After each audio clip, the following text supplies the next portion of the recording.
Hey guys, welcome back to the channel. This is story about what if neglected Naruto is betrayed by his friends part 1. Before I start, please do support for more amazing content and comments for part 2.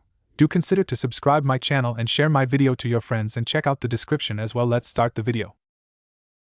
The school playground was a popular place for the children of the Konoha Ninja Academy to pass the time during their hour-long lunch breaks. Spending their entire mornings listening to their teachers drone on and on about the history of their prestigious village, and other such boring nonsense, was tiring enough on its own without being forced to sit through it on a daily basis. That was one of the reasons why their lunch breaks were such joyous occasions. Being forced to sit and pay attention to a teacher lecture you on something you can't understand the importance of yet can be just as draining as the hardest of physical workouts. The daily lunch breaks allowed for the children to stretch their legs, get off, and prepare for the practical lessons at the end of the day. The academy itself was occupied by children of varying ages, from as young as 5 to as old as 12. It was a large, 5-story building with many classrooms to accommodate the vast number of students, all of whom had the same desire: to become powerful warriors and serve their village to the best of their abilities. Next to the school building was a large, mostly empty yard that held 24 training dummies lined along the wall that was used for their practical lessons.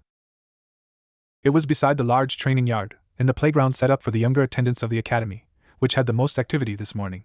A group of first-year academy students were organizing a game of Hunt the Missing Nin, a glorified ninja version of hide and go seek that the academy children thought more appropriate for mature young adults such as themselves. The game began with 3 children being elected as the team of Hunter Nin, and their job was to locate and eliminate the evil missing Nin, who would use tricks and abilities they had learned from the academy to hide from the Hunter Nin team, the missing Nin obviously being played by everyone not elected to be a Hunter Nin. A glorified hide and go seek that the cool kids always played. Uzumaki Naruto, a rather small 5-year-old boy with sun-kissed blonde hair, cerulean blue eyes and 3 whisker-like scars on each cheek, approached the group of children with a beaming smile and his hands interlocked behind his head in an effort to hide how nervous he was feeling. "Heya!" he greeted cheerfully, catching the attention of his classmates, all of whom were at least 3 to 4 years older than him. "Are you about to play Hunt the Missing Nin? Can I play? Huh? Please? I promise I'm really good." There was an awkward silence that accompanied his question, only for one of the larger boys in the group to step forward to give his answer. Look, Uzumaki, the slightly round and bulky boy's face scrunched up in thought, seemingly thinking of an appropriate response. "It's nothing against you or anything, but you're too young to play." "Yeah, you need to be at least this tall to play," a rude black-haired boy joked, placing his hand several inches above Naruto's head to show that he was, indeed, too short by their rules. "Yeah," the first boy agreed with his rude friend uneasily. "What Shinji said, you'll get hurt if you aren't tall enough to play, you understand, right?" The smile on Naruto's face didn't diminish in the slightest, despite his feelings on the matter. Naruto would have been lying if he'd said he hadn't been expecting the obvious lie. There was no hurt in trying though, right? "That's okay, can I watch then please?" he asked politely, just as he'd been taught. "I promise I won't ruin anything or nothing like that. I'll be really quiet. Honest." Apparently it wasn't to be. A girl with light brown hair stepped forward, her green eyes locked on her shoes as she voiced her opinion. "My parents said that you're a troublemaker, and that I should stay away from you," she said to the smiling blonde in such a quiet voice that the others struggled to hear her over the noise of the other children on their lunch break. "They said I'd be grounded if they saw me anywhere near you, so if he sticks around, I can't play, I'm sorry." Emboldened by her admission, some of the other children in the group who had abstained from voicing their opinions for one reason or another came forward. "My mother said the same thing. If he plays, I'm leaving," a pudgy girl snobbishly declared, looking down at Naruto as if he were more disgusting than the boogers she often picked from her nose and flung at people during class. A scrawny, spectacled boy stepped forward and followed the pudgy, snot-flinging girl's admission. "Same here," the quiet boy exclaimed, with no further clarification. "The same goes for me," another girl spoke up, flinging her red hair over her shoulder imperiously. "My birthday's coming up, I don't want to risk my presence by getting in trouble, just go away."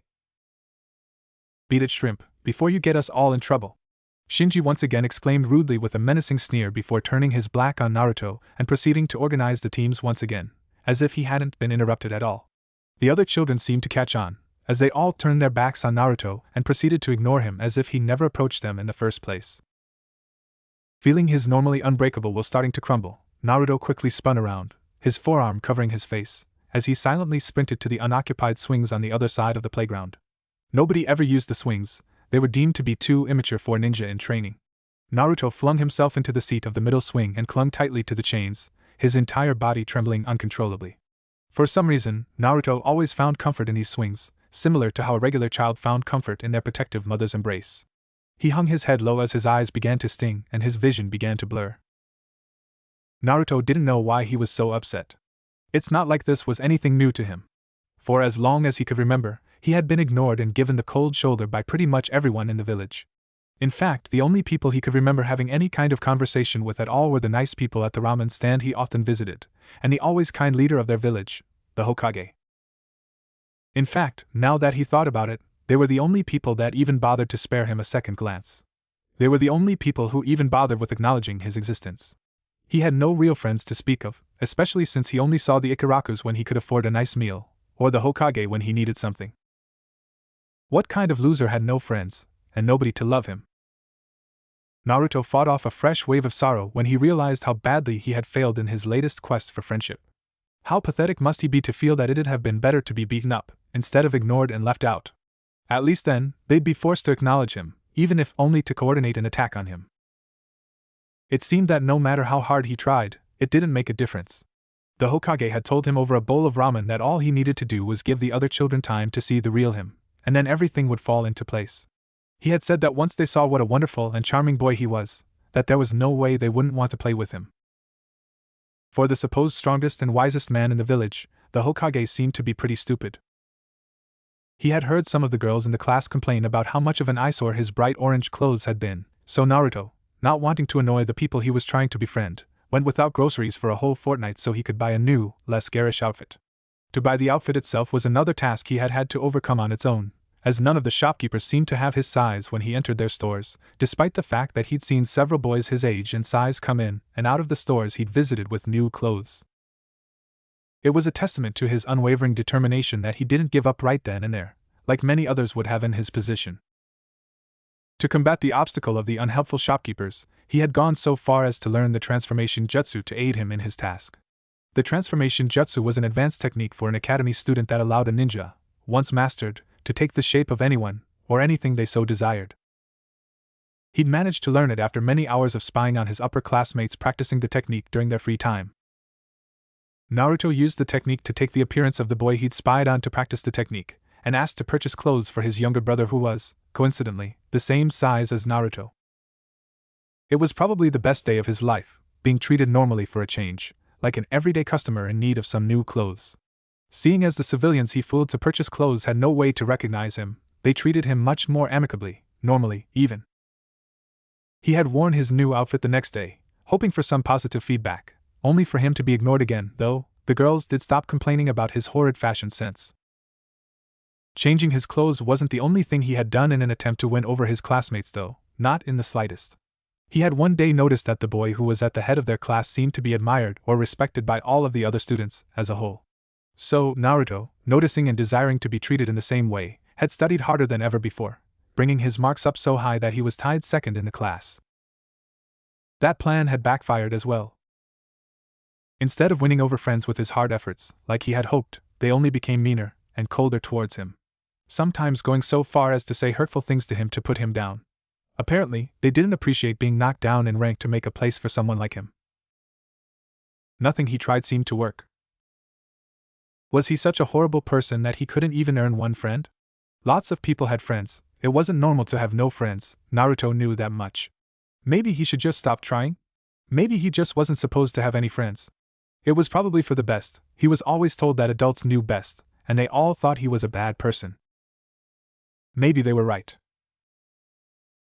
His absent-minded swinging and brooding came to an abrupt halt when he heard the sound of crunching gravel behind him.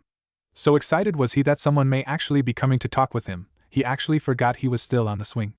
Naruto swiveled around in his seat quick as lightning, eager to see who had approached him, only to get tangled in the chains and slip off the seat with a painful thud. Rubbing his behind in pain, he slowly righted himself and locked eyes with the person who had approached him, immediately recognizing him as the number one student in their class. The boy had a set of piercing onyx eyes and thin black hair, and long bangs that framed the sides of his small face. His skin was incredibly pale and, upon closer inspection, he looked rather tired. He wore a wide-collared turtleneck sweater that had a picture of a white and red fan on the front, beige shorts and black ninja sandals. He'd seen the fan symbol before, mostly on the people who came to pick the boy up from the academy, but never knew its significance. Naruto was most surprised by the fact that, unlike the other kids in his class, the boy wasn't looking at him with disinterest, malice, or annoyance. Instead, he was looking at him with a mild curiosity that, honestly, annoyed and unnerved Naruto slightly. Your attempts to win them over are useless, the boy pointed out bluntly. It is clear that they have no intention of ever befriending you. Why do you keep trying? Naruto stared dumbly at him for a few moments before his face split into a large grin, ecstatic that someone was actually speaking to him, and not the other way around, even if it was more of a casual observation than a conversation. I'm trying to make friends. Naruto defended his actions with a jovial tone. I've never had one before, but they look like fun, Naruto whispered wistfully before adding with a fiery determination, I'm not giving up though, I'll get one eventually. Believe it! If the boy was surprised by his admission, he didn't show it. He just continued to gaze at Naruto with his calculating and unnerving stare. You're not doing a very good job, the boy pointed out matter-of-factly. I'm working on it, Naruto chuckled forcefully, his cheeks flushed with embarrassment. Say, what's your name? The boy continued to stare at him for several more moments before finally breaking the silence. Uchiha Itachi, he answered slowly, and a little cautiously. It was as if the boy wasn't sure how to answer the question properly. I don't have friends either, Itachi admitted. He stared at Naruto for a few more moments before continuing. Father says they are useless to a powerful ninja. Does that make me abnormal? Naruto chuckled nervously as he scratched the back of his head, something he often did when embarrassed. I don't know what abnormal means, but I have an idea, Naruto proclaimed as he sprung to his feet energetically. If you don't have friends, and I don't have friends, we should be friends, Naruto concluded with a self-assured nod, proud with his brilliant deduction. He acted as if he had just solved the world's greatest riddle. Itachi tilted his head curiously, observing Naruto as if he were some strange and interesting puzzle. Naruto was getting uncomfortable again as Itachi continued to examine him as if he'd like nothing better than to dissect him. It wasn't until the bell sounded, signaling the end of their lunch break, that Itachi finally decided to reply. I don't have much use for friends, and I doubt my father would approve, Itachi explained indifferently, as if commenting on the weather. Naruto let out a sigh that relayed his disappointment and resignation. He was so close to finally making a friend too. Being the longest and most interesting conversation he'd ever had with someone his own age, things were really looking up. However, Itachi continued thoughtfully, snapping Naruto out of his brooding. You have shown a great amount of aptitude in the ninja arts by already learning the transformation jutsu. I'm sure father wouldn't object if you and I were to train together after school on occasion. Naruto stared at him with a dumbfounded expression for many reasons. First and foremost was because he didn't understand half of the words that were coming out of Itachi's mouth. Secondly, Naruto had never heard the normally quiet and stoic boy string so many words together. The boy usually kept to himself during class and breaks, after all. Then, there was also the fact that the boy somehow knew that he had learned the transformation jutsu. He hadn't told anybody. Not even the old Hokage. How did you wait a minute? The question immediately died in his throat when he realized something. Itachi hadn't said he didn't want to be his friend. In fact, he had asked if he wanted to train with him. Friends train together, right? You do not wish to train with me? Itachi asked curiously, not sounding disappointed or relieved at the prospect. Naruto found it weird. No. I mean, yes, I do, Naruto said excitedly. Does that make us friends, though? I really want a friend. I promise I won't tell your father. Itachi's lips twitched slightly, a direct result of the weird boy before him. I suppose, he agreed slowly. That is, of course, if you can keep up with me during training. Naruto rose to his feet, a determined glint in his eyes at the challenge Itachi had so subtly sent his way. You've got yourself a deal, Naruto exclaimed happily, clasping Itachi's hand in his own like he'd seen so many other people do with their friends, and shaking it once. Naruto couldn't have been happier. Maybe the old man was right after all. He finally had a friend. 5 years later. Hey, we're awesome, Naruto proclaimed with a huge grin. Walking beside him were his two teammates, 10-year-old Uchiha Itachi and 14-year-old Yuzuki Yugao. Yugao smirked down at the shorter blonde boy in a condescending manner and pat his head gently. You know what they say, huh? Yugao asked in amusement. Big things come in small packages, and you were probably the smallest package in all of the Jounin exams. Yeah, I was pretty awesome, Hey. Naruto exclaimed indignantly as Itachi let out an annoyed sigh. Stop teasing Naruto, Yugao, Itachi requested in an unnaturally mature tone for someone his age. It was as if this was a common occurrence amongst the trio of newly promoted Jounin. It was. Come on, Itachi, Yugao pouted and crossed her arms stubbornly. You always stick up for Naruto, why don't you ever take my side?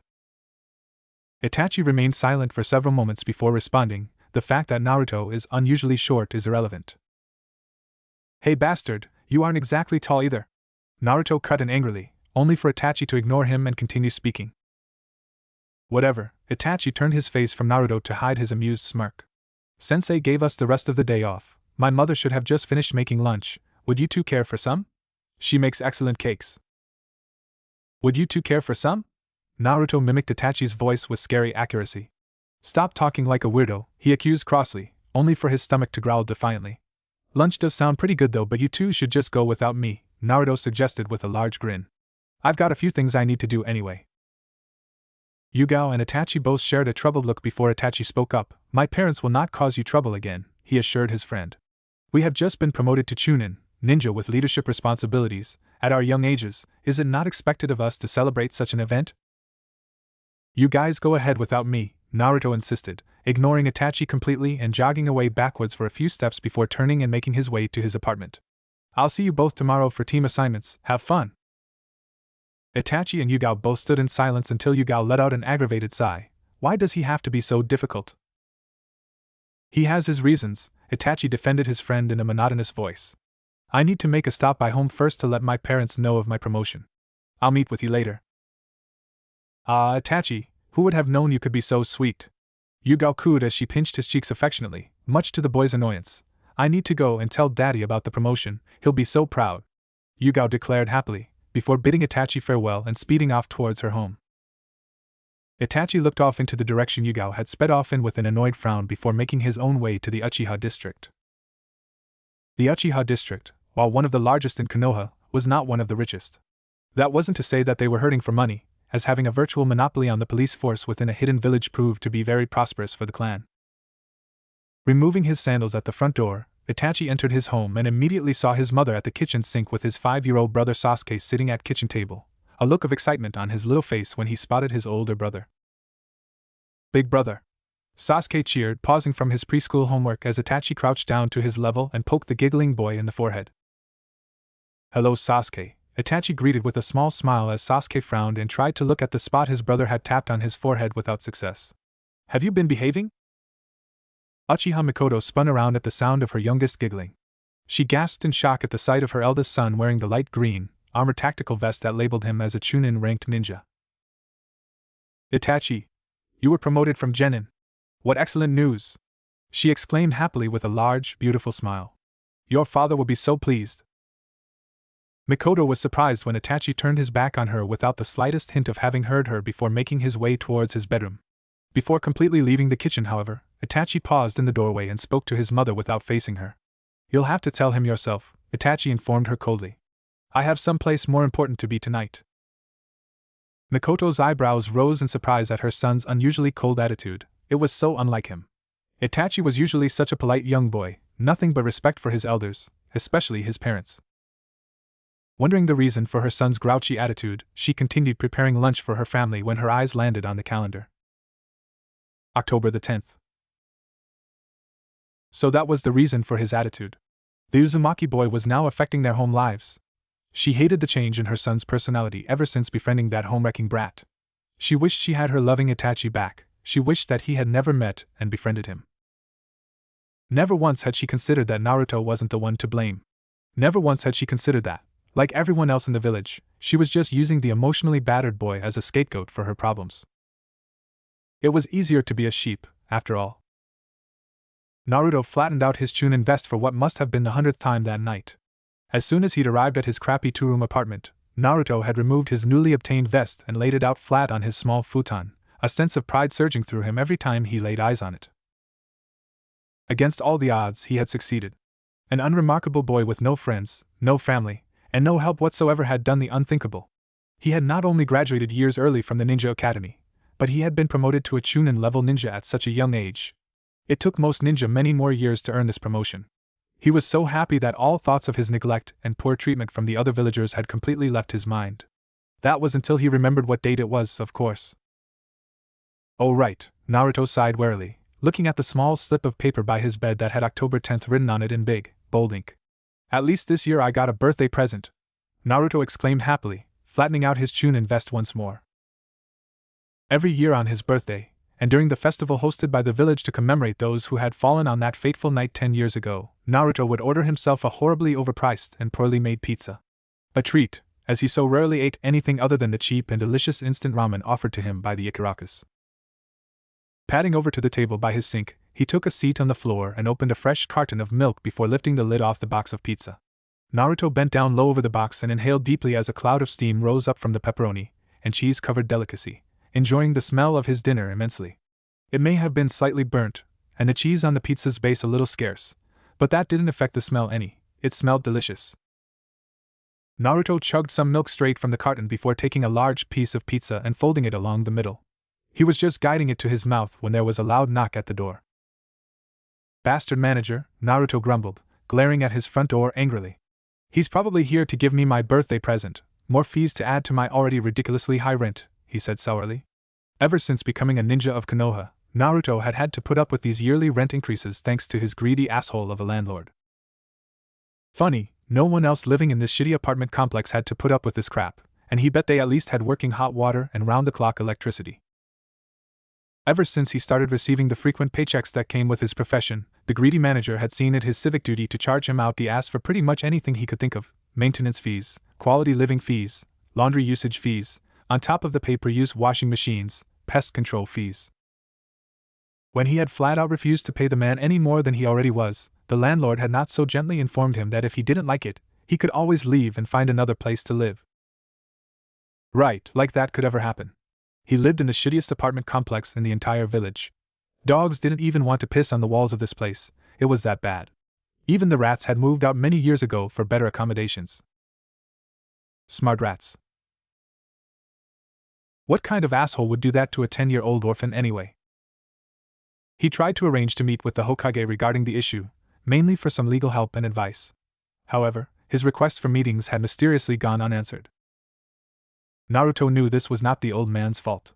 It was probably that bitch of a secretary that dealt with his ridiculously busy schedule. She probably tossed the request straight into the trash can the instant she saw his name on the form. There was another knock at the door as Naruto angrily picked up his pizza box and stormed towards the front door yelling obscenities along the way. You've already taken all of my goddamn money. You want my pizza too, you fat piece of shirdash? Naruto stopped dead in his tracks, his arm pulled back ready to throw his birthday dinner in the landlord's grubby and oily face, his own face frozen in a look of shock.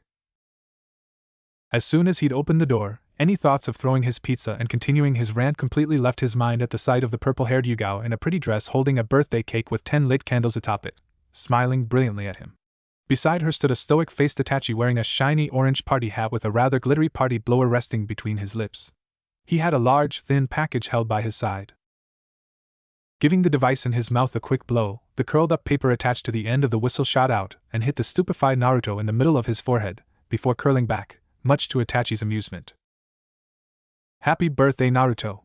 Yugao greeted happily, choosing to ignore Naruto's stupefied expression in favor of giving him a peck on the cheek. The boy was so shocked he didn't even blast Yugao for potentially infecting him with cooties.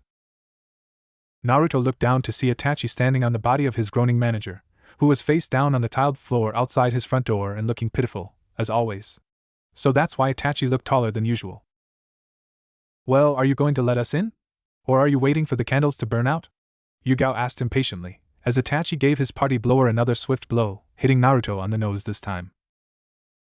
Snapping out of his shock, Naruto stepped aside so that Itachi and Yugao could enter, the latter deciding to set the chocolate mud cake down on the table beside the carton of milk while Itachi handed Naruto his gift, while making sure to stomp extra hard on the landlord's head before making his way into Naruto's apartment, leaving the groaning manager to rest off his new injuries outside. What's this? Naruto asked in a strangled voice, not sure what to make of his two teammates arriving at his apartment so suddenly to supposedly celebrate his birthday with him.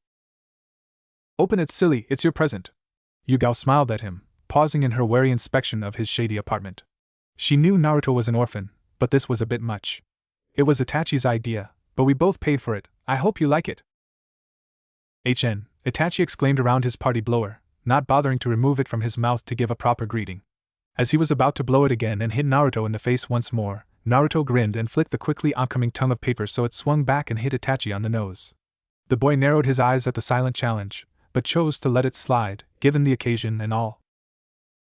Naruto tenderly unwrapped the package, making sure to not tear the cheap wrapping paper. He wasn't sure how he was supposed to treat presents he'd never had one before, but he wanted to savor the moment. When it was finally unwrapped, Naruto struggled to withhold a gasp when he saw it was a blown-up portrait. The picture was of the three of them earlier that day, right after having been informed that they were the only Konoha ninja to be promoted to Chunin. In the middle, the taller Yugao had a large, radiant smile as she hugged both boys close to her. Both Naruto and Itachi had small, self-satisfied smirks on their faces, the former holding his thumb up for the camera, while all three wore their newly obtained Chunin vests. The portrait was lined with a beautifully decorated bronze frame with an engraving going along the bottom of it that said the best team in the history of the world, believe it! Naruto's eyes stung as he stubbornly rubbed at them to still his tears. No words were needed to be exchanged between them. It was clear to Naruto that this was, without a doubt, the happiest day of his life. Without warning, he gently placed the portrait on the ground and launched himself at his surprised friends, his body trembling silently as he held onto them with all his might. As Itachi awkwardly patted Naruto on the back and Yugao whispered kind words in his ear, Naruto was certain of one thing.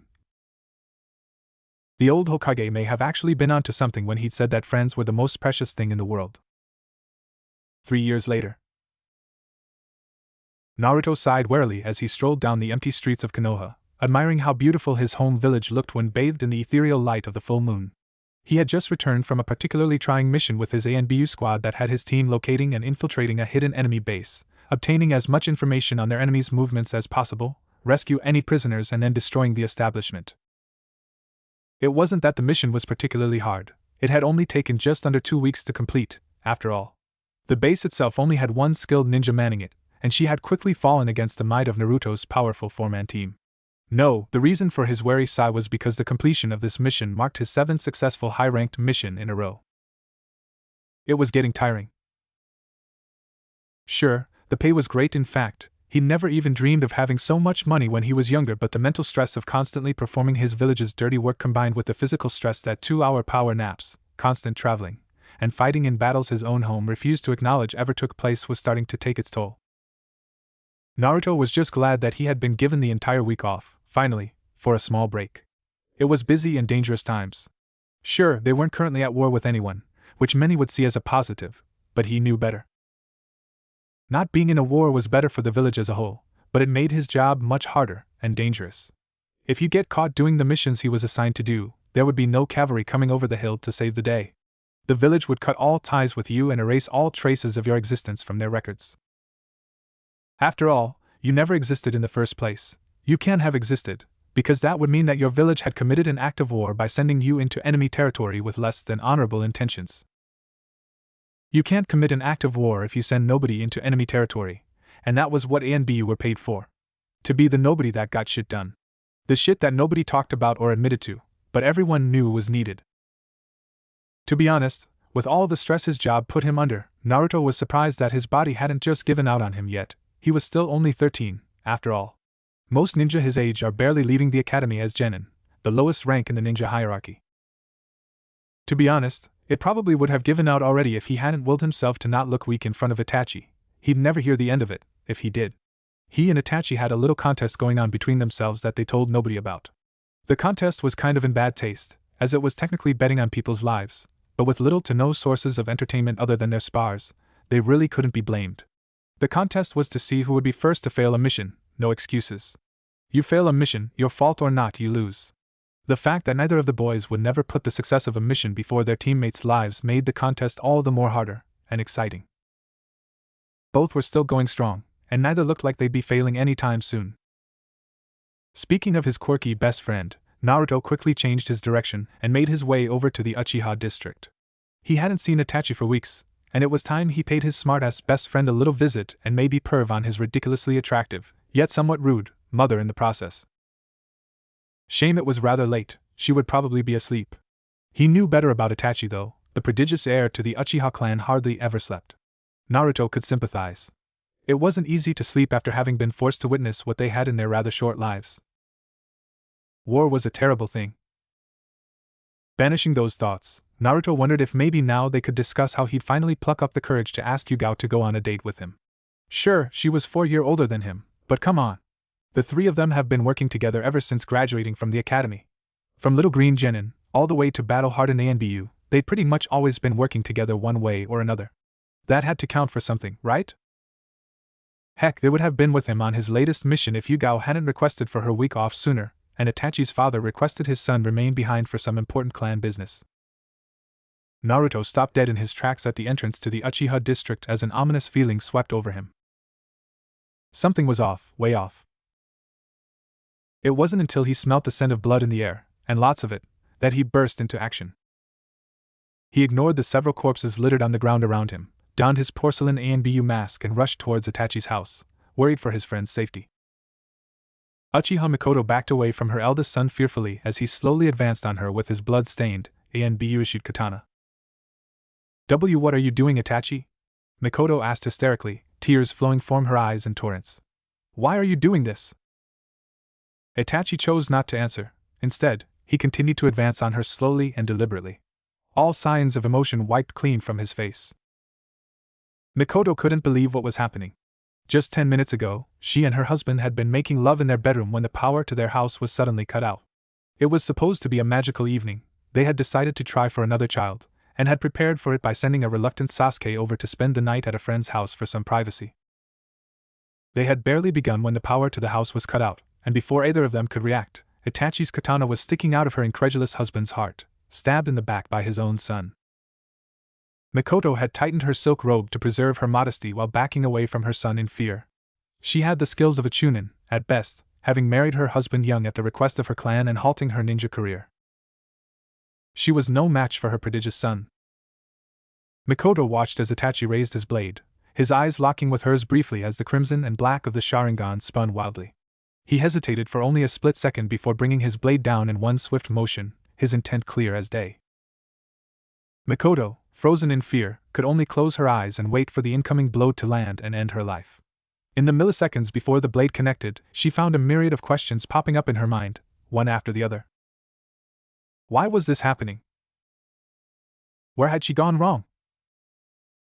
Was she such a horrible mother? How could Itachi do this? Why would Itachi do this? What did she do to earn the obvious hate he had for her, to so easily strike her down? What will happen to Sasuke? Who will take care of Sasuke?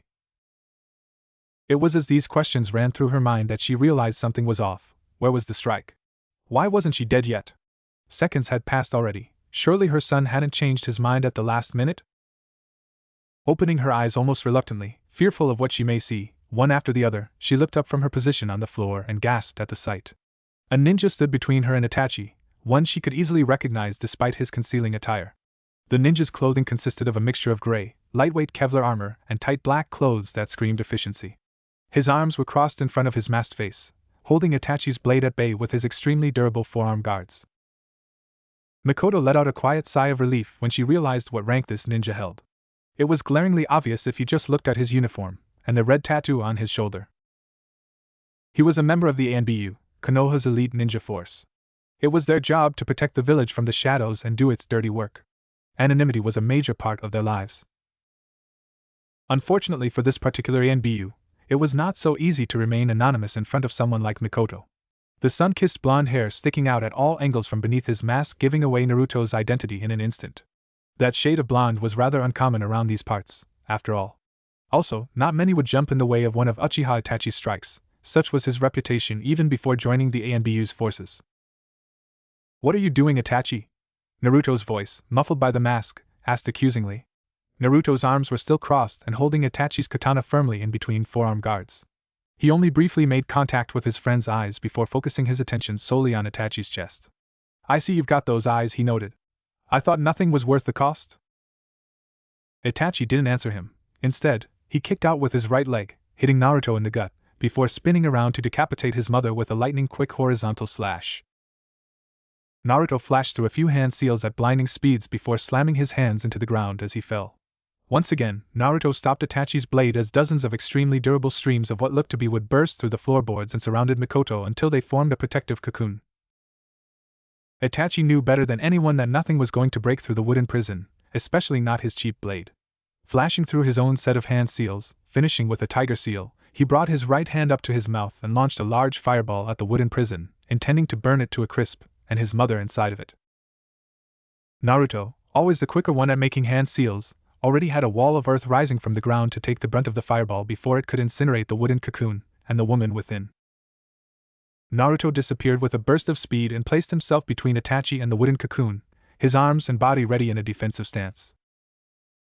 Itachi, Naruto's voice, muffled by the mask, spoke up again.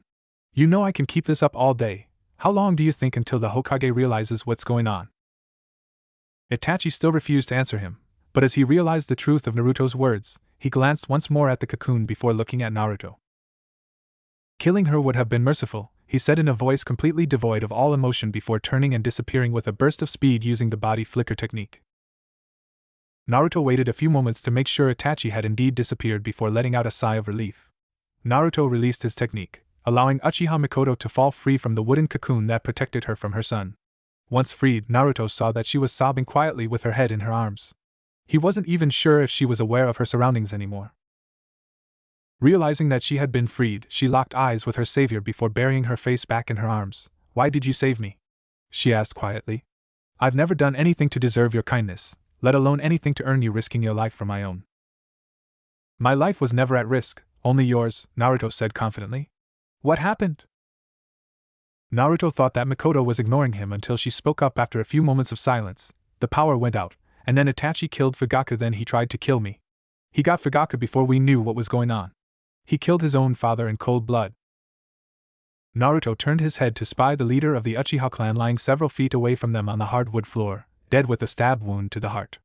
As he continued to watch blood spill out of the small stab wound, he found it hard to summon up even an ounce of pity for the bastard that had done everything in his power to make his ninja career as difficult as possible. Why did you save me? Mikoto asked in a quiet voice, breaking Naruto out of his reverie. I don't understand, I've only ever been rude to you. Naruto tilted his head to look at her curiously through the eye holes of his mask. So I should let you die because you were rude to me? He asked mildly, bemused despite the situation. You're a citizen of Konoha, I don't need a reason to save your life. Despite the horrifying situation she found herself in, Mikoto couldn't help but feel shame well up within her. A boy, who, before today, could have died on a mission without any concern to herself, had valiantly fought to protect her despite having to fight his best friend. The thought only brought on a fresh wave of sorrow. How could he do this? Mikoto asked nobody in particular, her voice muffled by her arms. Itachi was such a sweet boy, how could he kill his own father in cold blood? You don't know the half of it, Naruto murmured under his breath, which, luckily, went unheard by the distraught woman. She didn't need the knowledge of her son having not only killed his father, but everyone else in the Uchiha district that night, adding to her grief right now. Lifting her chin up so he could lock eyes with her, he removed his mask and said, Look, something terrible happened tonight, and while we may never know why it happened, he paused, letting out a weary sigh before continuing. I can say with completely certainty that Itachi is the greatest human being I've ever met. Do what you want with that information. Their little discussion was cut short when a shrill scream of a child pierced the silence of the night like a speeding arrow. Fuck! Naruto cursed urgently. Sasuke! The young boy's mother cried in despair. Stay here. Naruto ordered the distraught woman in a no-nonsense tone. He may as well have ordered a ravaging bear to calm down, for all the good it would have done him.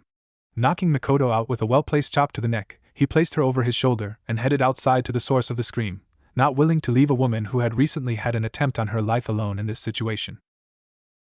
Using the body flicker technique, Naruto appeared outside with a burst of speed to see Itachi standing over the quivering form of his younger brother with an emotionless expression on his face as his eyes glittered brightly in the dark.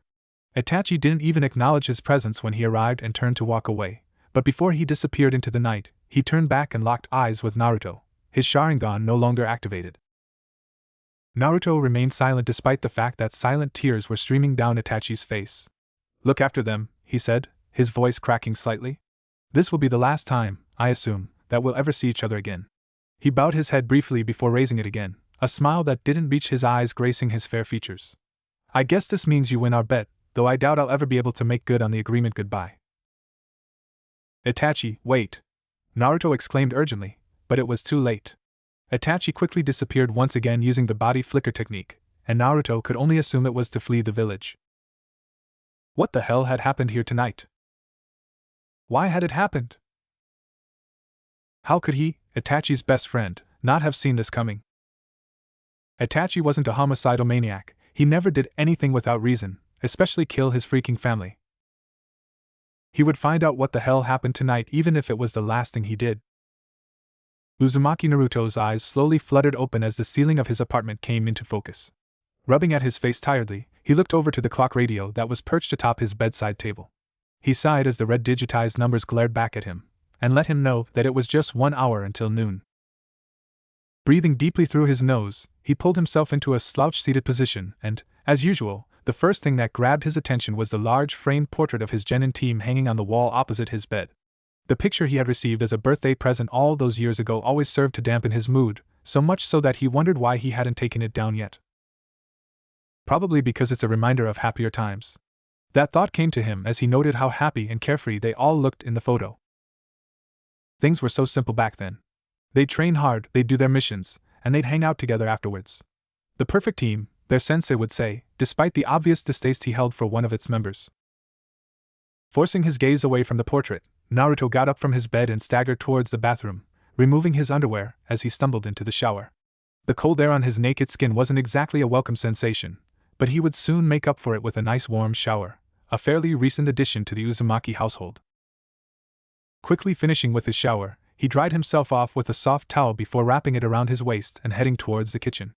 As if on autopilot, he flipped the switch for the kettle on and sat down at the kitchen table. A mission report sat open and half-finished in front of him. His job may be a well-paying one, but the reports he was forced to file after every single mission were killing him. He was a ninja, one of the best. If he wanted to do paperwork for the rest of his life, he would have become a politician, or the Hokage. He snorted in amusement. Perish the thought. Finishing up the report, Naruto cut the power to the kettle and fetched a cup of instant ramen along with his regular coffee mug. Pouring the boiling water into the mug, he swiftly added coffee, milk and several sugar cubes before emptying the rest of the kettle into the ramen. Ah shit, he cursed dejectedly. He'd misjudged the amount of water he'd need to fill his cup of ramen, which now presented him a problem. Many options on how to rescue this already opened and soiled cup of instant ramen flashed through his mind. Everything from just eating it as is, to adding tap water and microwaving it for a few minutes were just some of the possibilities. His stomach growling forced him to quickly come to a decision.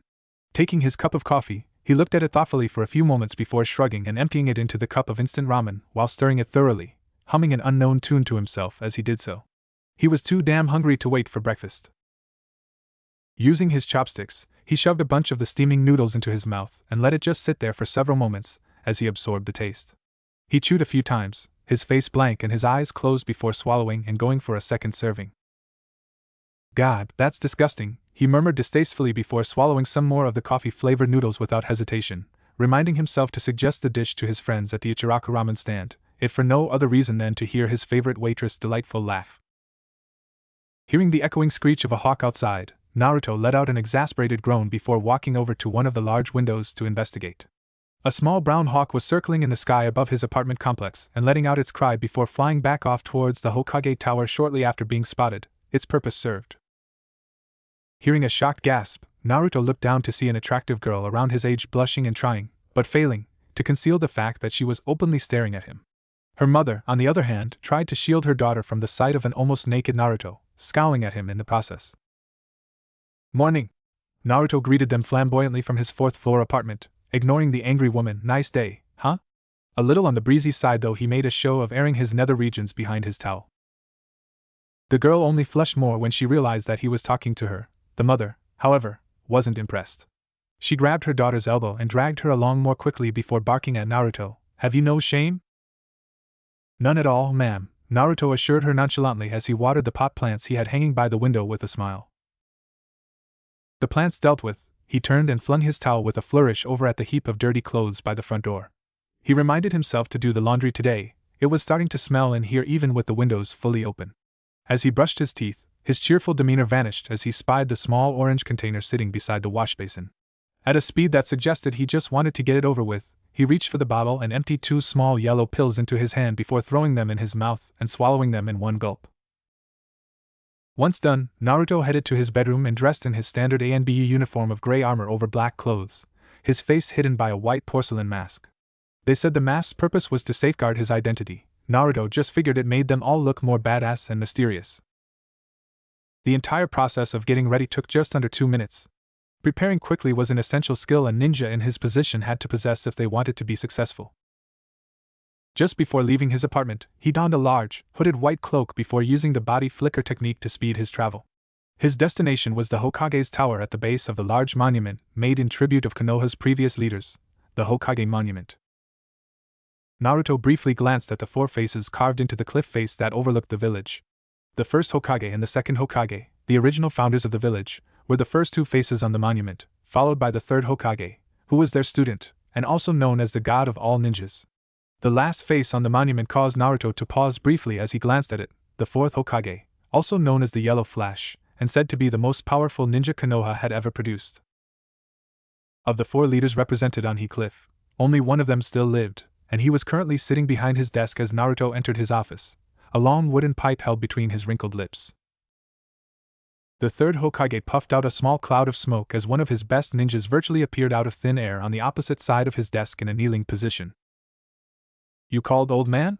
the ninja said with such cheek that the Hokage couldn't help but roll his eyes at the childishness.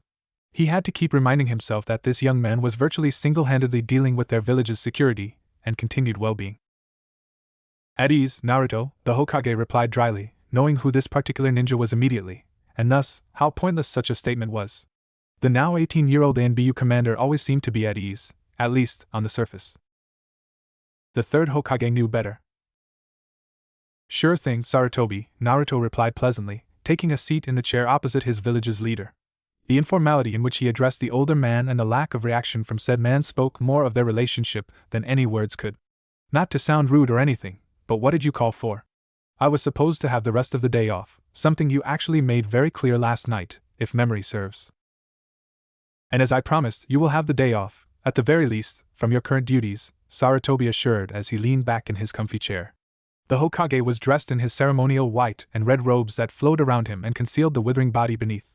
His hat was tipped in such a way that it shadowed his eyes, but Naruto knew that the old monkey as those close to him referred to him as was scrutinizing him sharply. So Naruto broke the silence. "Are you just going to stare at me all day? Or are we going to spy on the kunoichi at the hot springs again?" Sarutobi coughed to hide his embarrassment, glad that no one else was in the room to hear Naruto talking about such things as if he were talking about the weather. "Maybe next time Jiraiya is back in town," the old man conceded with a conspiratorial whisper. He'd rather die than have his secretary accidentally overhear that bit of information. "Heh, I'm holding you to that, you old pervert," Naruto promised, grinning behind his mask at the uncomfortable old man who was making wild shushing motions with his hands. "Remember how bad Jiraiya got the shit kicked out of him last time? I don't think he'll be so eager to join us the next time, what, with how we sold him out to those angry women and all." "Angry is one word you could use," Sarutobi said with a chuckle, glad that Naruto had lowered his voice. "I think homicidal is a much better term though, don't you?" "All the better that Jiraiya got caught, and not us." Naruto grinned.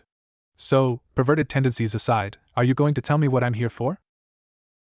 "Patience was never one of your strong points," Sarutobi reminisced idly. "But alas, you are right. I did call you here for a reason, and it isn't, unfortunately, a pleasant one." Naruto sat straighter in his chair, recognizing the need for professionalism when it was required of him. It was fine to joke with the old man, they were kind of close, after all, but being in his position needed for him to quickly realize that there was a time for jokes, and there was a time for work. This was the latter.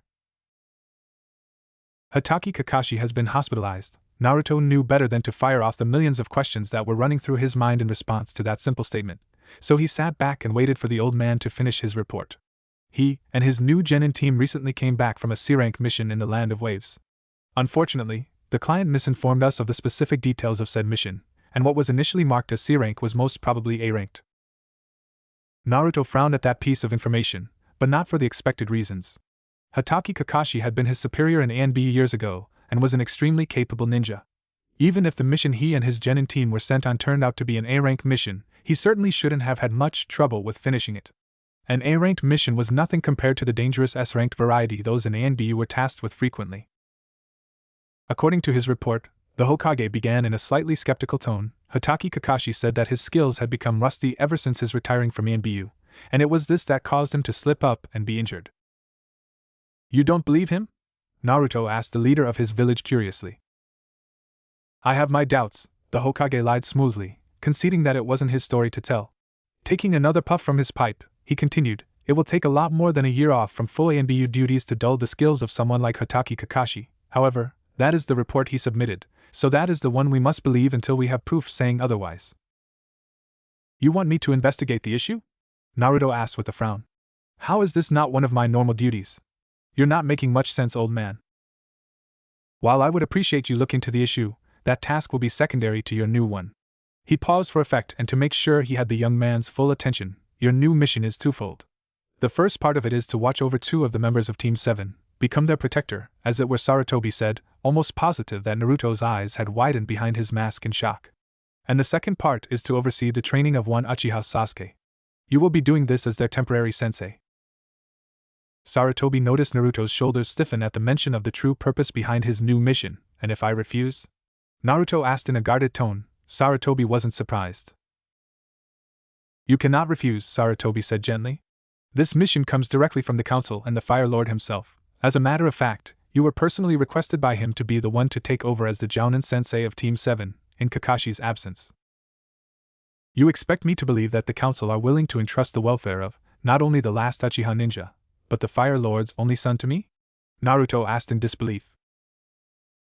"I will be the first to admit that the members of Konoha's council are not your." Sarutobi paused, looking for the right word, "biggest fans, but do not make the same conclusion about the Fire Lord, especially when you do not know the man.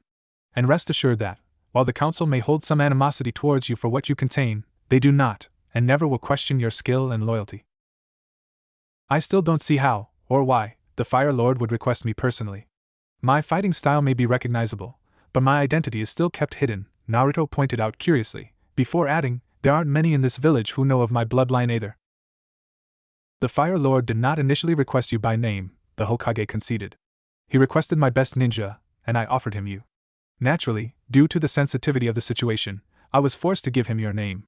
He had no real concerns and trusted my judgment. Originally, he was slightly uneasy with your young age, but a quick glimpse at your mission history was enough to assuage his concerns." "You let him see my mission history?" Naruto asked incredulously. "Fire Lord or not, if he were to ever be interrogated He was only made aware of their ranks and the success rate, nothing more," the Sandaime interjected curtly, an edge of impatience creeping into his voice. "I would kindly request you have a little more faith in your Hokage, Naruto." "I'm sure I'd have a little more faith in him if he didn't spend the majority of his day with his hand on his decrepit penis while reading porn," Naruto mumbled scathingly, earning the ire of the aged man. "What was that?" the Hokage barked angrily. "Nothing," Naruto answered with a shit-eating grin. The Hokage sighed wearily and eyed the youth before him with a neutral expression. "I know how you feel about the boy, and believe me when I say that I had no other choice in the matter, and I truly did look for other possibilities." Sarutobi eyed the silent youth before him, the ANBU uniform giving him an intimidation factor his normally cheery demeanor found impossible to obtain. "He also would have wanted you to be the one to take this mission." Naruto shrugged in an unconcerned manner. "What makes you think I care about what he thinks?" "Because he was, and still remains to this day, your best friend," the Hokage reminded softly. Naruto said nothing, so the Hokage took it as his cue to continue.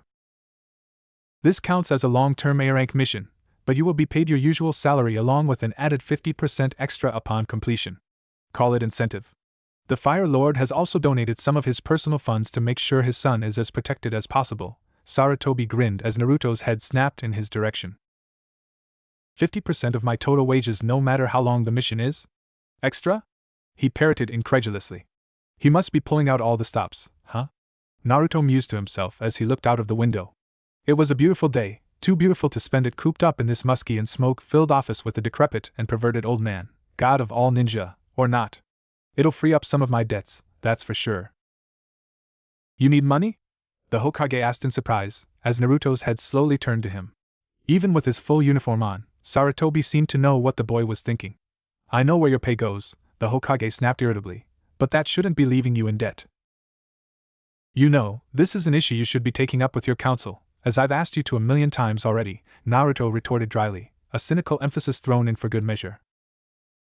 "Is it that bad?" the Hokage asked with concern. "You must know Jiraiya or I would give you money if you ever needed it, especially Jiraiya." "I don't want your charity," Naruto snapped angrily, leaning forward menacingly towards the Hokage as he did so. The god of all ninjas didn't look impressed. So charity is only acceptable to you when you are not the recipient? Sarutobi asked idly, though he didn't expect an answer from the stubborn blonde.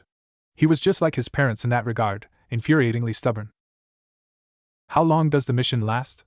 Naruto suddenly asked, abruptly changing the subject. Until Hitachi Kakashi is fit to resume his duties. Sarutobi paused as he took another puff of his pipe and read through a report before him. 5 to 6 months. What? Naruto blurted out in shock. What the hell happened to him?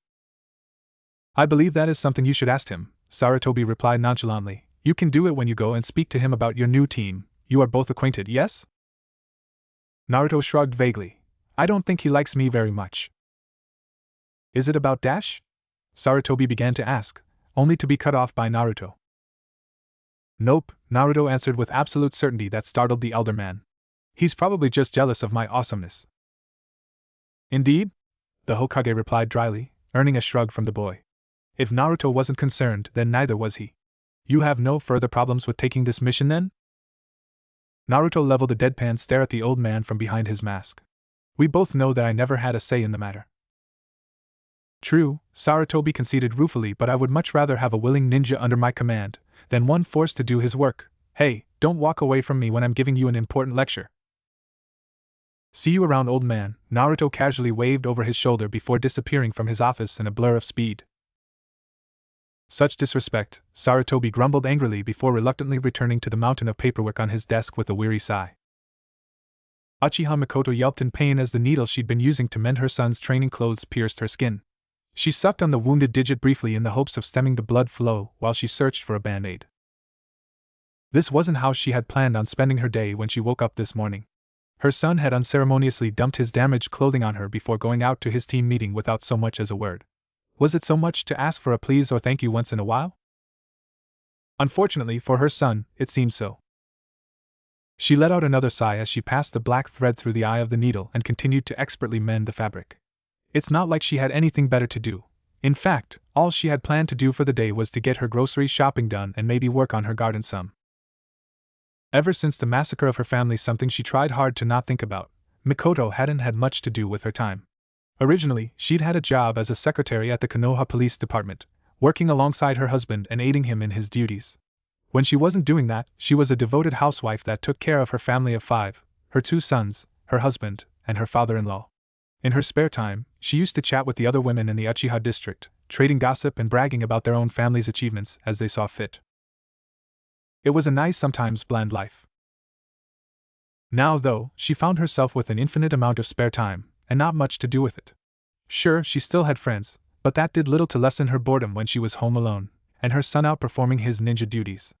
All she had left was her son, her garden, and the few people she now considered friends that she chatted with on occasion, not nearly as often as she'd like. Of course, there was also him. At one point in her life, she, like many other ignorant people in the village, would have only regarded him with disdain. Shameful of her past behavior and ignorance, all she could do now was see the boy for what he truly was, and try to make up for past mistakes. The boy, now man, she had to remind herself, had indeed become a big part of her life ever since that day, much to her surprise. In fact, it had gotten to the point where she couldn't honestly think of her life without having him around. Any reasonable person would assume that, once his tie to their family had been brutally cut like it had, he would have disappeared into the night and never spoken to them again. And the thing was, nobody, not even her, would have blamed him for it. In fact, it probably would have been the sensible thing to do. Is there a reason why you're looking so glum? A voice broke through her musings. Mikoto let out a shriek of surprise when the unnamed person spoke up from behind her. God, Naruto, don't sneak up on me like that, Dash. Her words died in her mouth when her eyes locked onto the young man standing behind her. She almost let out another shriek when she saw him. Mikoto had honestly thought that she had been mistaken for the briefest of moments, and that somebody else had snuck up on her in her home, but the unmistakable golden blonde hair and cerulean blue eyes could belong to no one else. Instead of being dressed in his regular Yanbyu attire, like Mikoto had grown accustomed to seeing him in, Naruto was wearing a black t-shirt over a long-sleeved wire mesh shirt and gray pants. The black top had 2 red spirals, one on each sleeve, while the necklace she remembered having purchased for him for his most recent birthday hung loosely around his neck. What surprised her most, though, was the dark green tactical vest awarded to those who achieved the rank of Jounin covering his torso. I prefer my A and B uniform, to be honest, Naruto confessed with a shrug, performing a few experimental stretches as he got used to the foreign clothes. "It's not that bad, is it? I didn't have much else in my closet, to be honest," he admitted with a nervous chuckle. Mikoto shook her head in the negative and raised her hands in a placating manner. "That's not it at all, Naruto. It's just that it's been so long since I've seen you dressed in anything other than your ANBU cloak that you startled me. You look very handsome." Naruto got a mischievous look in his eyes as Mikoto let out an amused snort. "Not that handsome. Honestly, teenagers these days, only thinking with their hormones, rather than their heads," she joked as Naruto fell to the couch beside her, his hands clutching his heart in fake pain. "You wound me, my beautiful princess," he said melodramatically, earning a giggle from the older woman. "Oh well, can you at least give me a kiss?" Naruto asked, closing his eyes and puckering up while making ridiculous kissing noises while slowly inching closer to her. Mikoto then saw the bag of groceries sitting on the kitchen table, obviously delivered by Naruto. Giving him a quick peck on the cheek in thanks, she had to stifle a laugh when she saw him pout like a little boy who was denied his favorite toy. "There's your kiss, lover boy," Mikoto said with a wink. Naruto's constant advances always made her feel good, even though she would never react to them. It just reminded her that she was still a beautiful woman. "Thank you for getting the groceries. You didn't have to, though. I was going to go later." Naruto waved off her thanks nonchalantly, as per usual. Mikoto got up from the couch and moved over towards the kitchen so she could put away the groceries. Naruto's eyes followed the swaying of her backside with every step she took. "And stop looking at my ass, you little perv." Naruto's face split into a grin at those words, but his eyes didn't leave her behind. "So, is there a reason why you weren't answering the door? I knocked 5 times. "Sorry," Mikoto said apologetically, as she put the milk in the fridge. "I guess I was lost in my thoughts. It happens a lot lately." Naruto nodded in understanding as he made himself comfortable in the living room. "Are you going to tell me what's with the new clothes? I never knew you were a Jounin. I thought you were promoted to ANBU as a Chunin?" "I was, but ANBU commanders get given the Jounin title as a default when you reach that level," Naruto said with a shrug. "But I'm not one of those anymore either. I've got a new mission, actually, that requires me being a Jounin." "And what's that?" Mikoto asked curiously. Her hand clasped around a thick envelope hidden within the grocery bag filled with cash. She always felt bad about taking the money Naruto always gave her, but she really had no choice given her current situation. "Sasuke's new Jounin sensei, actually," he informed the stunned woman. "Yeah, it's only temporary though, until Kakashi is fit to continue at least. The old man doesn't think that'll happen for at least half a year though." "Jounin sensei?" she asked faintly, before a smile blossoming on her beautiful features. "You mean you won't be going on any of those dangerous missions anymore?" She sounded more excited than Naruto could remember her ever sounding. "It was nice to have someone care for you." "I guess so," he sent her a lecherous grin. "Though, what I'm still doing does construe as dangerous, so you better let me sleep with you just in case something happens and then, bang, you've lost your chance." "Don't even joke about that," Mikoto admonished with a displeased frown. "And that line didn't work the last 1,000 times you used it. What makes you think it'll work this time?" She deadpanned, amusement dancing in her onyx eyes. "Why don't you go find a nice girl your own age to fool around with, You're still so young, and there's plenty more fish in the sea that could, I'm sure, tickle your fancy quite nicely. I doubt they could resist, especially if you rub on some of that charm you always waste on me." "Oh my dear Mikoto, I only want you to tickle me," Naruto confessed to her, getting on his knees and crawling towards the exasperated woman. "Why would I want to fool around with girls when I have a beautiful woman right here?" "What about that nice girl at the ramen stand? She's quite attractive, and she seems to like you too," Mikoto suggested, as she continued to put away the groceries. "I am?" Naruto asked with a frown. "I've known her since I was a kid, ever since her and her old man moved here from Lightning Country way back when," he confessed before scrunching up his face in a grimace. "She's like a sister to me. I've never honestly thought of her like that." Her retort slipped out before she could even think to stop it. "And you're like a son to me." It was meant to be said in the flow of the conversation, slightly in jest but mostly true, but the effects were substantial nonetheless. Following her confession, there was an awkward silence that lasted for several moments, as Naruto looked at her in shock. The seconds ticked by as Mikoto tried to busy herself with putting away the groceries, not willing to meet Naruto's eyes for fear of possibly putting a further strain on their unusual relationship, and making him feel even more uncomfortable than he must be feeling right now. She winced when, as she went to place some vegetables in the bottom compartment of the fridge, a sharp pain assaulted her lower back. She almost shrieked again when Naruto's concerned voice sounded from barely a few feet behind her. "Are you okay?" he asked, the tone of his voice completely different now. Oh, she realized he was talking about her back. I just strained myself when I was moving one of the larger pots outside last night, she confessed sheepishly. I know you keep telling me to lift with my legs, but honestly, it's not at the forefront of my mind when I have a really heavy and fragile pot in my hands. Naruto clucked his tongue in annoyance as he searched for something in the living room. Mikoto looked on in confusion as he came back into the room with a pillow from one of the couches clutched in his hands. Come on out back, you should have said you were in pain, he admonished playfully. What? But the groceries! She yelped as Naruto grabbed her hand and yanked her unceremoniously towards the backyard. Before they left the house, Mikoto heard a pop coming from the kitchen as an exact copy of Naruto materialized out of thin air to continue her task. My shadow clone will deal with them, don't worry. He smiled as he released her hand and placed both of his own on the ground. Mikoto watched still in awe no matter how many times she'd seen Naruto utilize his bloodline limit in the past as a wooden bench grew out of the ground until it stood at around waist height. Mikoto flushed in embarrassment when she realized what Naruto wanted to do. You don't need to give me a massage.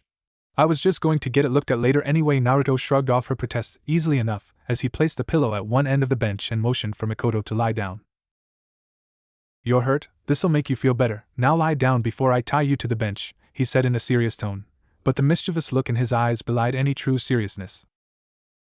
Mikoto looked at the bench doubtfully before leveling a glare at Naruto. Don't expect me to take my top off, you little perv, she warned good-naturedly. Naruto held his hands up in a placating manner while smiling at her. I never asked you to, but if you feel so inclined, don't let me stop you. I'm definitely down for this finishing with a happy ending. Without another word, Mikoto propped herself on the bench face down as Naruto rolled the bottom of her blouse up slightly, exposing the pale skin of her lower back to the world. Just when she was about to look up and see what was taking him so long, she let out a pleasurable moan as Naruto's strong hands found the knot in her back. He gently stroked the sore spot using long, firm strokes, and as the skin and muscles started to heat up and loosen, he used a single finger to press a spot in her back that caused Mikoto to let out a loud, guttural moan. Where did you learn to give massages? Mikoto asked in an annoyed tone, wanting to know why she hadn't been treated to them in the past. I only learned recently, Naruto confessed as he continued to hold his finger on the muscle to release the knot. For my ex, actually. I never got to give her one though, you know, so I guess that means you're my first, he joked with a perverted leer. Mikoto steered clear from the topic of Naruto's ex-girlfriend, knowing it always brought up bitter memories he'd rather forget. She let out another moan of pleasure as Naruto found, and eased out another knot in her back. You know, this really would be a lot easier if you didn't have your top on, Naruto confessed humorously. Maybe next time, I guess. I really need to go and meet Kakashi soon. What? Mikoto blurted out in surprise. But you're not finished here yet, she protested angrily. God, you're sexy when you're angry. Seeing her eyes narrow, he laughed and continued with his massage. I need to meet him to talk about my new team, remember? The one with your son on it, he reminded the woman as he continued with his massage.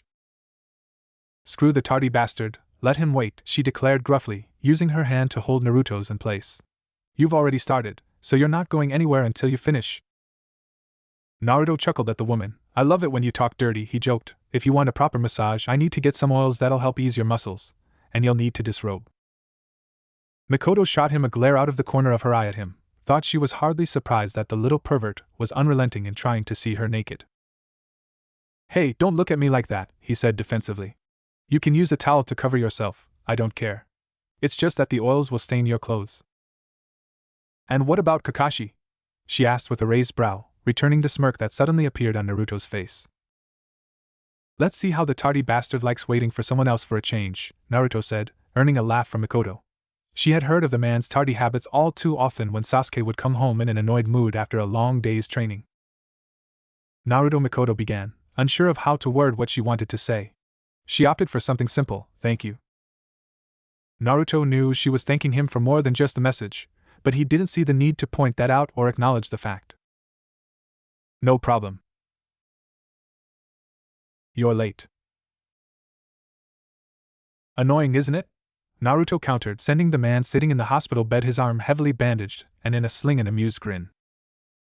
Whatever, he peered over his little orange book and raised a curious brow. You look a lot like him, you know? Really? I'm told I look more like my mother, Naruto replied nonchalantly as he unfolded a wheelchair that he'd taken out of the cupboard. I'm definitely not staying in here to have our little conversation. We're going out? The man asked with a hint of excitement in his tone. Snapping his little orange book shut and pocketing it, he confessed sheepishly, I don't like hospitals much. Who does, Kakashi? Naruto asked the silver-haired man. So, act normal and we should be okay. The medic Nin here are fucking mental when it comes not releasing patients early. Kakashi nodded, agreeing with the young man's observation completely. Rolling out of his small hospital bed gingerly, he unceremoniously plopped down into the wheelchair Naruto prepared for him and motioned for him to go. He took out his book again and continued reading, while Naruto started to stroll him out of the hospital, as if doing so were permissible. In truth, Kakashi had been asked to remain in the hospital for at least the rest of the week so that the professionals could keep him under their watchful eye. Apparently his injuries, hairline fractures and the like, required intense supervision and careful observation to make sure nothing healed incorrectly. So, they had suggested he stay. Like that was going to happen. He was a man of action, just like every other ninja in the village. It was virtually impossible to sit in one place for such an incredibly long period of time.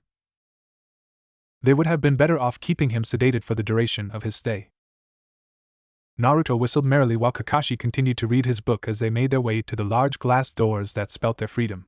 Some may have thought it suspect that the two were able to do so, especially since Kakashi was supposed to be under careful supervision, and that the medical ninjas of Konoha were notoriously famous for having a sixth sense when it came to keeping patients from escaping. However, the fact that Naruto had decided to undergo this particular mission incognito, disguised as one of the attending medic Nin, satisfied the suspicions anyone may have had.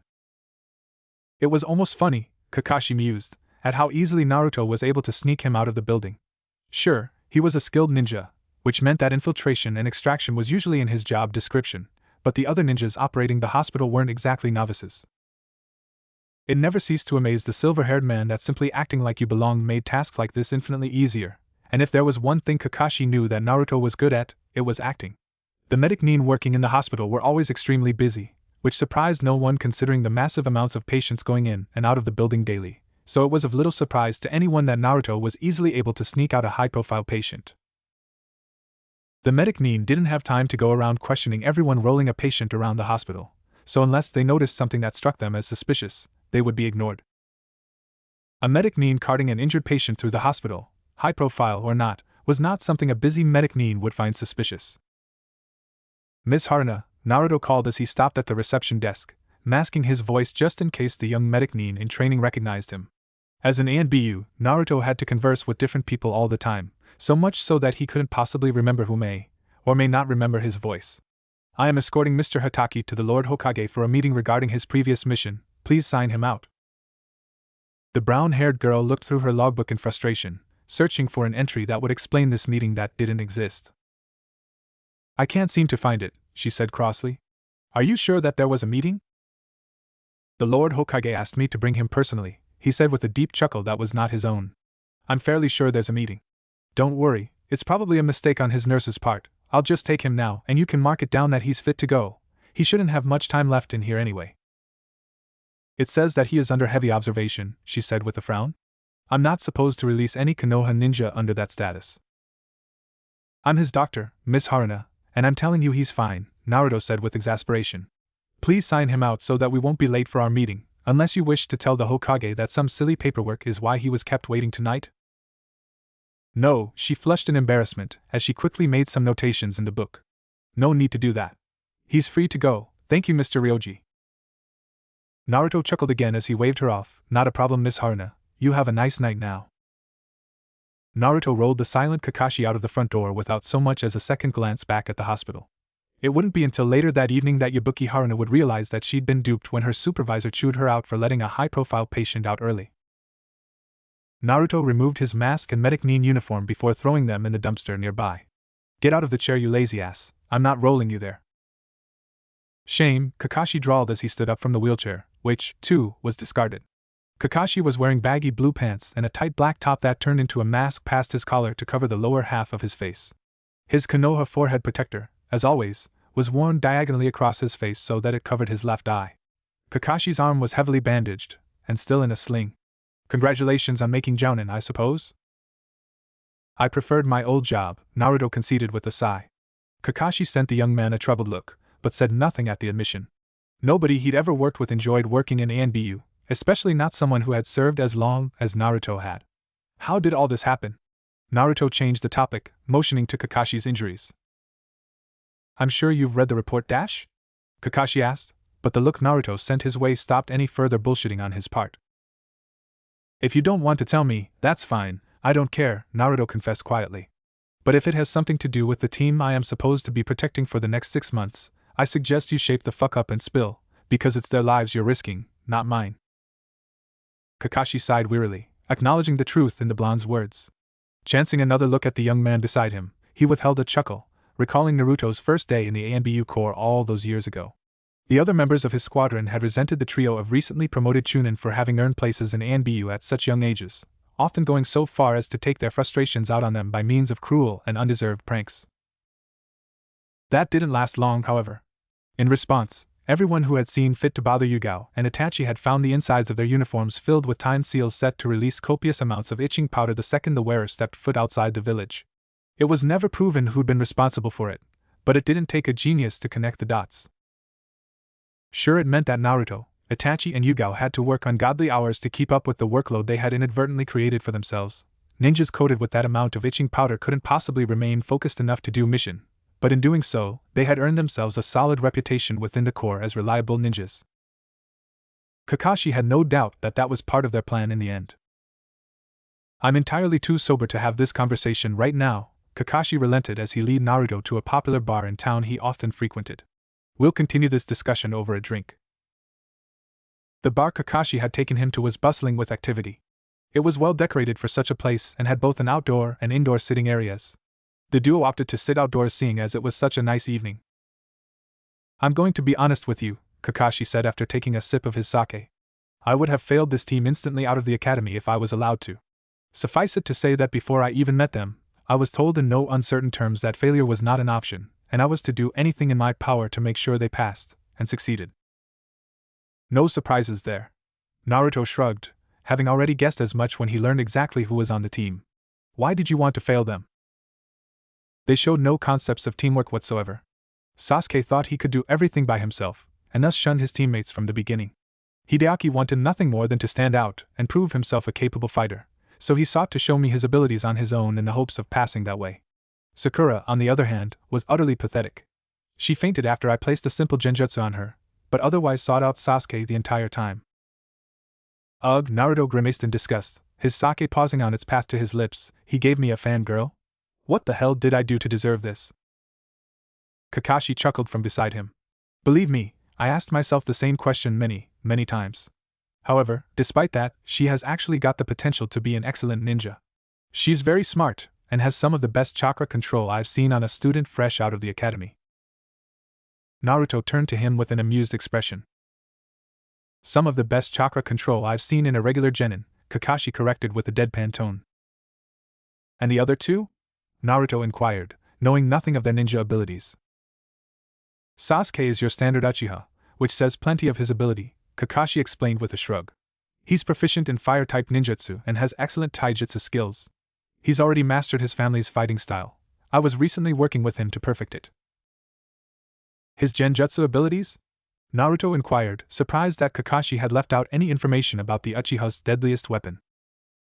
He doesn't have the talent, nor patience required to be as proficient as his brother was, Kakashi admitted darkly. He has just recently activated his Sharingan though, so that may change. Doubtful, unless he actively pursues the knowledge in his family's technique scrolls, Naruto disagreed. I sure as hell am not teaching him any genjutsu, and I very much doubt the council will be releasing those scrolls anytime soon. Kakashi's single eye observed Naruto neutrally for a few moments before giving a barely visible nod. Doubtful indeed. Anyway, he's what you'd expect from the Rookie of the Year. Extremely determined, skillful, clever, and has an excellent learning ability. That boy absorbs techniques like a sponge. Did you let him copy any? Naruto asked curiously, the Sharingan's ability to copy ninjutsu being no secret to either of them, the village's experts on the family's eye technique. No, Kakashi replied promptly after taking another sip of his sake. Naruto wondered how the hell he kept drinking without removing his mask. I'm of the opinion that one should only copy techniques from your enemy, and only your allies when you have their explicit permission. Good, Naruto said with a sigh of relief. Too many Uchiha used to think that it's their right to have access to any technique they desire, a character flaw all too common back then with that family. Unfortunately, Sasuke thinks exactly that, Kakashi informed Naruto with a sigh. He was none too pleased to find out that I would not let him copy my original technique. He saw you use the Chidori? Naruto asked with surprise. You were actually forced to use it? I've worked with you on plenty of missions in the past, some even during a war, and I've never seen you use it. On our most recent mission, we encountered several B rank and higher missing nin, Kakashi explained darkly. One of those missing nin was the demon of the bloody mist. Momochi Zabuza? Naruto asked, recalling the man from his bingo book. The bingo book was a valuable information resource issued to most high-ranking ninja. It was pretty much a hit list containing a vast majority of the world's most dangerous and notorious men and women. It contained details and bounties on ninja both belonging to a village or without one. Momochi Zabuza was of the kind who had no village to call his home, not anymore, and thus was known as a missing nin. The guy who killed off the rest of his graduating class, butchered them, as a part of the Hidden Mists Ninja Academy graduation policy? Yeah, he was also a member of the notorious 7 ninja swordsmen from the mist. He ended up fleeing after a failed coup d'etat against the current Mizukage. Kakashi sighed wearily as he rubbed his injured arm with his good hand. He was also very powerful. Naruto looked at him dubiously. From what the records say, he shouldn't have been too difficult to beat. He may have been S-ranked in ability, but you should have been able to counter him easily enough with your Sharingan. And I was able to, despite having to protect my team and the client, Kakashi said somewhat defensively. He didn't take well to people doubting his abilities as much as the next man. It was the second time we faced off, however, that he revealed a hidden source of power that surprised me. Hidden source of power? Naruto asked dubiously. It was a seal on his neck that forcibly drew out more chakra from his body than what should have been possible. It made him stronger, faster, and increased his chakra levels to ridiculous heights. Kakashi sighed, recalling his epic fight with the superpowered missing nin. That sounds an awful lot like one of Orochimaru's curse seals, Naruto replied darkly. You know of them? Kakashi asked in surprise. He had thought that knowledge of the curse seal created by one of Konoha's most hated criminals was a closely guarded secret. The Hokage ordered me and Jiraiya to study Mitarashi Enko's curse seal a few years ago as a learning exercise, Naruto admitted. If the man was going to be honest with him, he may as well return the favor. We both had a look at it, and did what we could with what little information we had. It works well for her though, as you can see. Naruto casually waved over his shoulder to a group of Jounin having some drinks of their own at a circular table not too far from them. Kakashi looked over and spotted the woman in question, Mitarashi Enko, laughing with some familiar faces. How does it work? Kakashi asked curiously, continuing to observe Enko and his fellow Jounin having a good time. He was doing his best to be discreet, not wanting to draw attention to himself. He was supposed to be hospitalized, after all. It basically suppresses its activation based on the willpower of the individual it's placed on, Naruto explained. The more they resist its urges, the stronger the counter seal becomes. Amazing, Kakashi breathed out quietly. Would you teach it to me sometime? Asked the Hokage. He has the details in a scroll in his office somewhere. Naruto shrugged. It's not exactly a secret. I'll do that, Kakashi confirmed. You couldn't do anything more with the seal? Did you try to remove it? How about a way to neutralize its effects mid-battle? We tried everything, Naruto admitted. Unfortunately, as I said, we did everything we could with what little information we had. If we just had Orochimaru's notes on how he created it, maybe, but without them, we may as well be doing trial and error, and everyone knows that you never use trial and error when working with seals. Especially when the seal in question is on a human being. Regardless, Kakashi intervened with an amused and lecherous tone to his voice. Enko must have been thankful. A sly grin and a faint blush graced Naruto's features as he recalled that memory. Oh yeah, she let me feel her for, 5 minutes straight after we put it on her. Kakashi spat out his sake and looked at him in shock. He was joking, for crying out loud, hoping to maybe embarrass the kid a little. He definitely didn't expect that. How old were you at the time? 16? Lower your voice, Hataki, Naruto hissed angrily, peering over his shoulder warily to where the woman was laughing loudly. I was 15, by the way. So it'd probably be best if you didn't yell it to the world. Liar, you're just scared of her overhearing you bragging, Kakashi deadpanned. Naruto didn't deny it. Over or under her shirt, Kakashi demanded to know authoritatively. Naruto just smirked wider as he answered in turn. Under, he confirmed proudly. Was her shirt on or off? Kakashi demanded once again. Off, Naruto was all too pleased to inform, his grin only growing wider with each answer. 2? Or just the itself? Kakashi asked with a growing sense of urgency that Naruto found highly amusing. Man, they were great, Naruto reminisced fondly, causing Kakashi's eyes to widen further in shock. Did she restrict you in what you used to feel her? He asked faintly. Naruto sighed happily, taking a sip from his sake saucer before finally answering in a dreamy voice, they definitely tasted as good as they looked, maybe better. Naruto almost laughed at the expression of shock on the Jounin's face, but dragged him back down to his seat when he looked like he was about to approach the purple-haired woman and proposition her. Sit your ass down, Hatake, Naruto advised. She'd more than likely castrate you than let you touch her. Trust me, she tried to do it to Jiraiya after he asked to go next. Kakashi slumped in his seat dejectedly, feeling rather pathetic at how jealous he felt of the 18-year-old beside him. They were magnificent though, I have to tell you, Naruto said dreamily. Perfect pink. A little on the big side, but I like them like that, and the taste, my god, I don't know if it's just her. Alright, enough. Kakashi pleaded desperately, eyeing the laughing woman dejectedly, with an obvious leer at her breasts, barely concealed by the tight mesh top she was wearing. I can't believe she let you do that. Naruto snorted at how pathetic Kakashi sounded, he was almost whining. I think she was trying to corrupt me, to be honest, he said with a shrug. Unfortunately for her, Jiraiya got to me way before she could. I don't think she expected me to take her up on her offer actually. I think I caught her by surprise. Lucky little bastard, Kakashi continued to grumble, while discreetly perving on the extremely attractive special Jounin out of the corner of his eye. Naruto chuckled as he took another sip of sake before snapping his fingers in Kakashi's face to get his attention. Tell me about Hideaki, his skills and whatnot. Who? Kakashi asked, still in a daze and staring dreamily at Anko. Rolling his eyes, he slapped the Jounin in the back of the head to grab his attention. Hideaki? One of your students? Tell me about him. Oh right, Hideaki, Kakashi replied, finally snapping out of his daze and focusing on the conversation. Hideaki is an interesting one. He's had a problem with people taking him seriously because of who he is, or rather, who his father is, ever since becoming a ninja. I think that's the reason why his desire to stand out and be an individual is rivaled by no one. What are his abilities like? Naruto prompted curiously. Well, being that no one in his family was a ninja before him, his repertoire of techniques is just as small as Sakura's, Kakashi admitted. However, that doesn't mean he isn't skilled in his own right. The boy mainly fights with those ninja wires of his, and focuses mainly on deception as a fighting style. Ninja wire as weapons? Naruto asked curiously. That's uncommon, and kind of cool. He's freakishly good with them too, to the point of defying basic physics on occasion. It's pretty amazing to watch, Kakashi said in agreement. And if he can't trap or harm his enemies with his wires, he lures them into traps he sets up on the battlefield, and he does so with a cunningness that astounded me when he first fought me. A real genius of strategy, that one. What happens when his wires and traps fail? Naruto asked the silver-haired man. Good question, Kakashi answered honestly. He retreated from me before resorting to his traps, probably thought they'd be of no use. I'd imagine he'd be kind of helpless without them.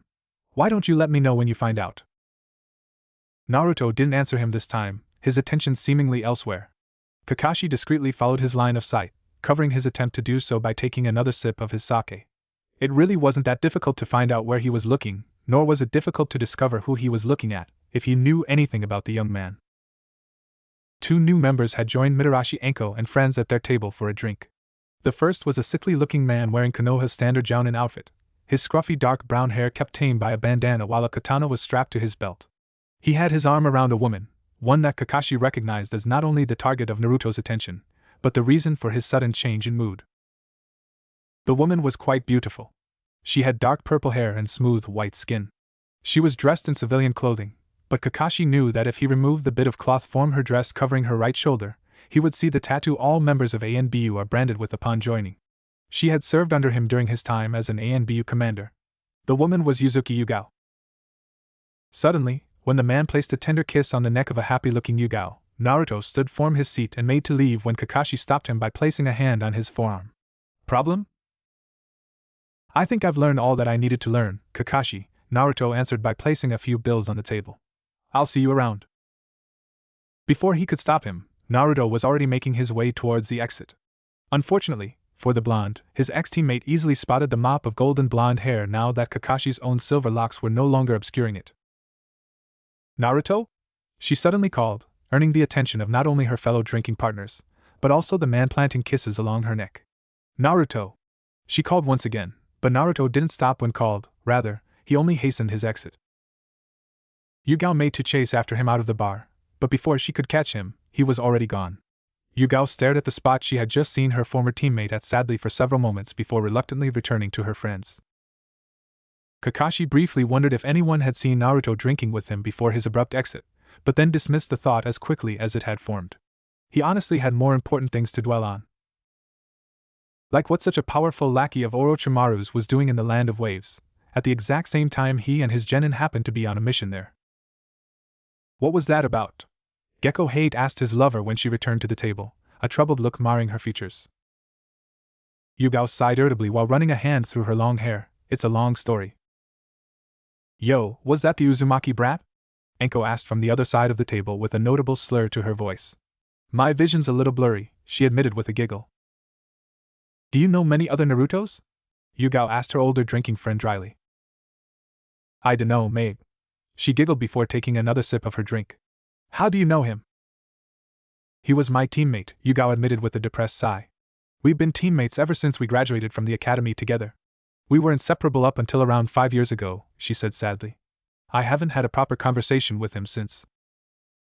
What happened 5 years ago? Hate asked curiously. The Uchiha massacre, she looked away and answered darkly. What does that have to do with the two of you?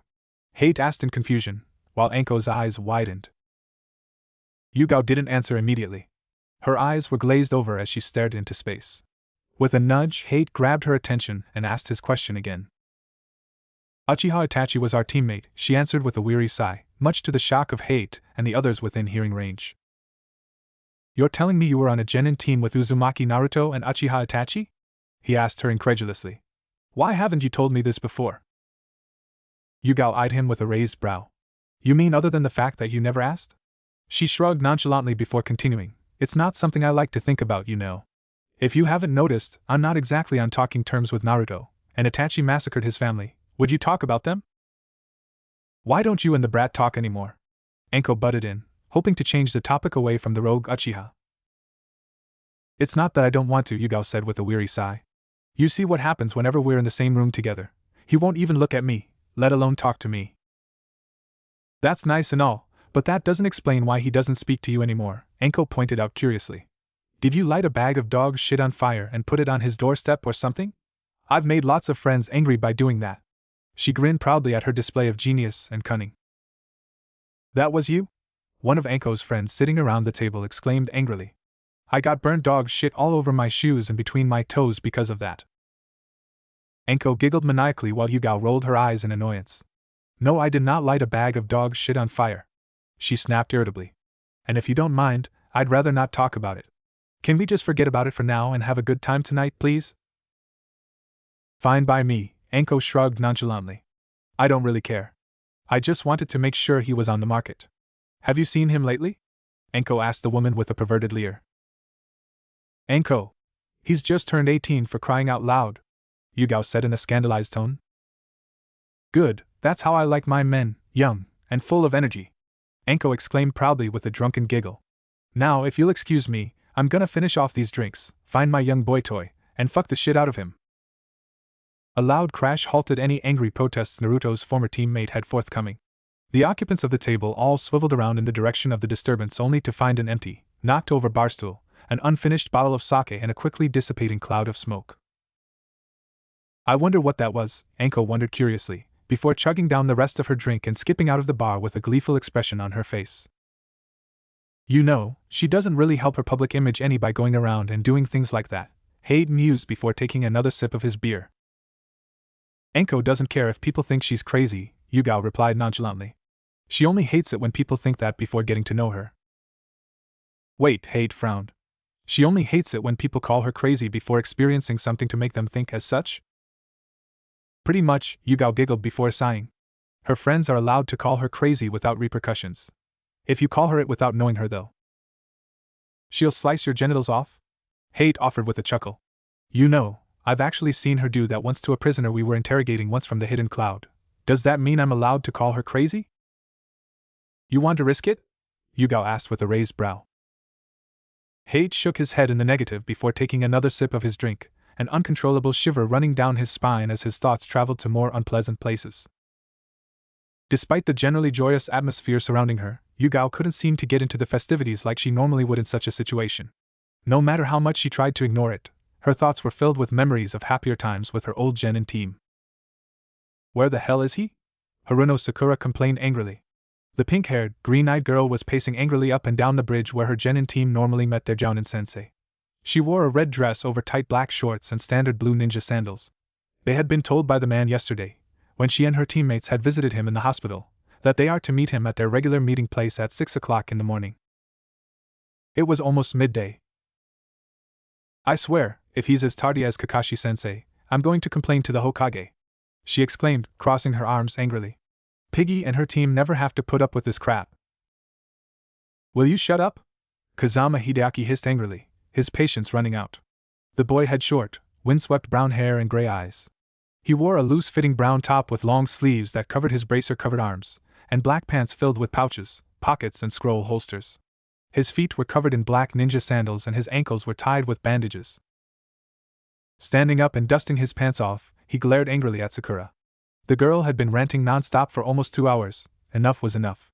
Composing himself after his small outburst, he said, "If you must continue complaining, do so behind that abnormally large forehead of yours. I'm sick of your voice." Sakura stopped dead in her tracks before slowly turning to the brown-haired boy with a maniacal glint in her eyes. "Care to repeat that?" "You heard me," Hideaki declared angrily, not intimidated by the slowly approaching girl in the slightest. "Now go over to the other side of the bridge and be silent before you do something you'll surely regret." "Moron! I'll kick your ass!" Sakura shrieked angrily as she charged her teammate with fury in her eyes. "Enough!" the third member of Team 7 announced sternly, his eyes flashing red briefly as he paused in his current exercises. He had spiky black hair with long bangs that framed the sides of his face, and similarly colored eyes. He wore a blue, loose-collared turtleneck shirt with the Uchiha clan symbol imprinted on the back, beige-colored shorts and dark blue ninja sandals. "Why don't you both make yourselves useful and train while we wait?" "Of course, Sasuke, you're right," Sakura admitted brightly, her anger completely forgotten. Hideaki scoffed and looked the other way. "Do you need some more pointers on the tree climbing exercise? It looks like you're using more chakra than necessary." "I don't need your help," Sasuke hissed angrily before returning to the task at hand. Secretly, he too was annoyed that he was stuck with another tardy sensei. Kakashi at least limited his tardiness to around 3 hours. This guy was almost 6 hours late. "She's right, you know," a new, unfamiliar voice sounded from right behind Sakura, catching the 3 unsuspecting genin by surprise. They hadn't even heard him enter the clearing. The pink-haired girl shrieked loudly, not expecting a voice other than Sasuke's or Hideaki's to be heard in such a close proximity, especially not directly behind her. Spinning around, she was surprised to see a handsome young man with golden blonde hair yawning sleepily while eyeing Sasuke's exercises with a lazy eye. "Who are you?" Hideaki asked, approaching the newly arrived man warily, a Jounin, judging by his dark green tactical vest. He had a fairly good idea who he was, or rather, what he was doing here, but it never hurt to ask. "That depends," the man answered cheekily. "Who are you?" "My name is Hideaki," the brown-haired boy answered stiffly.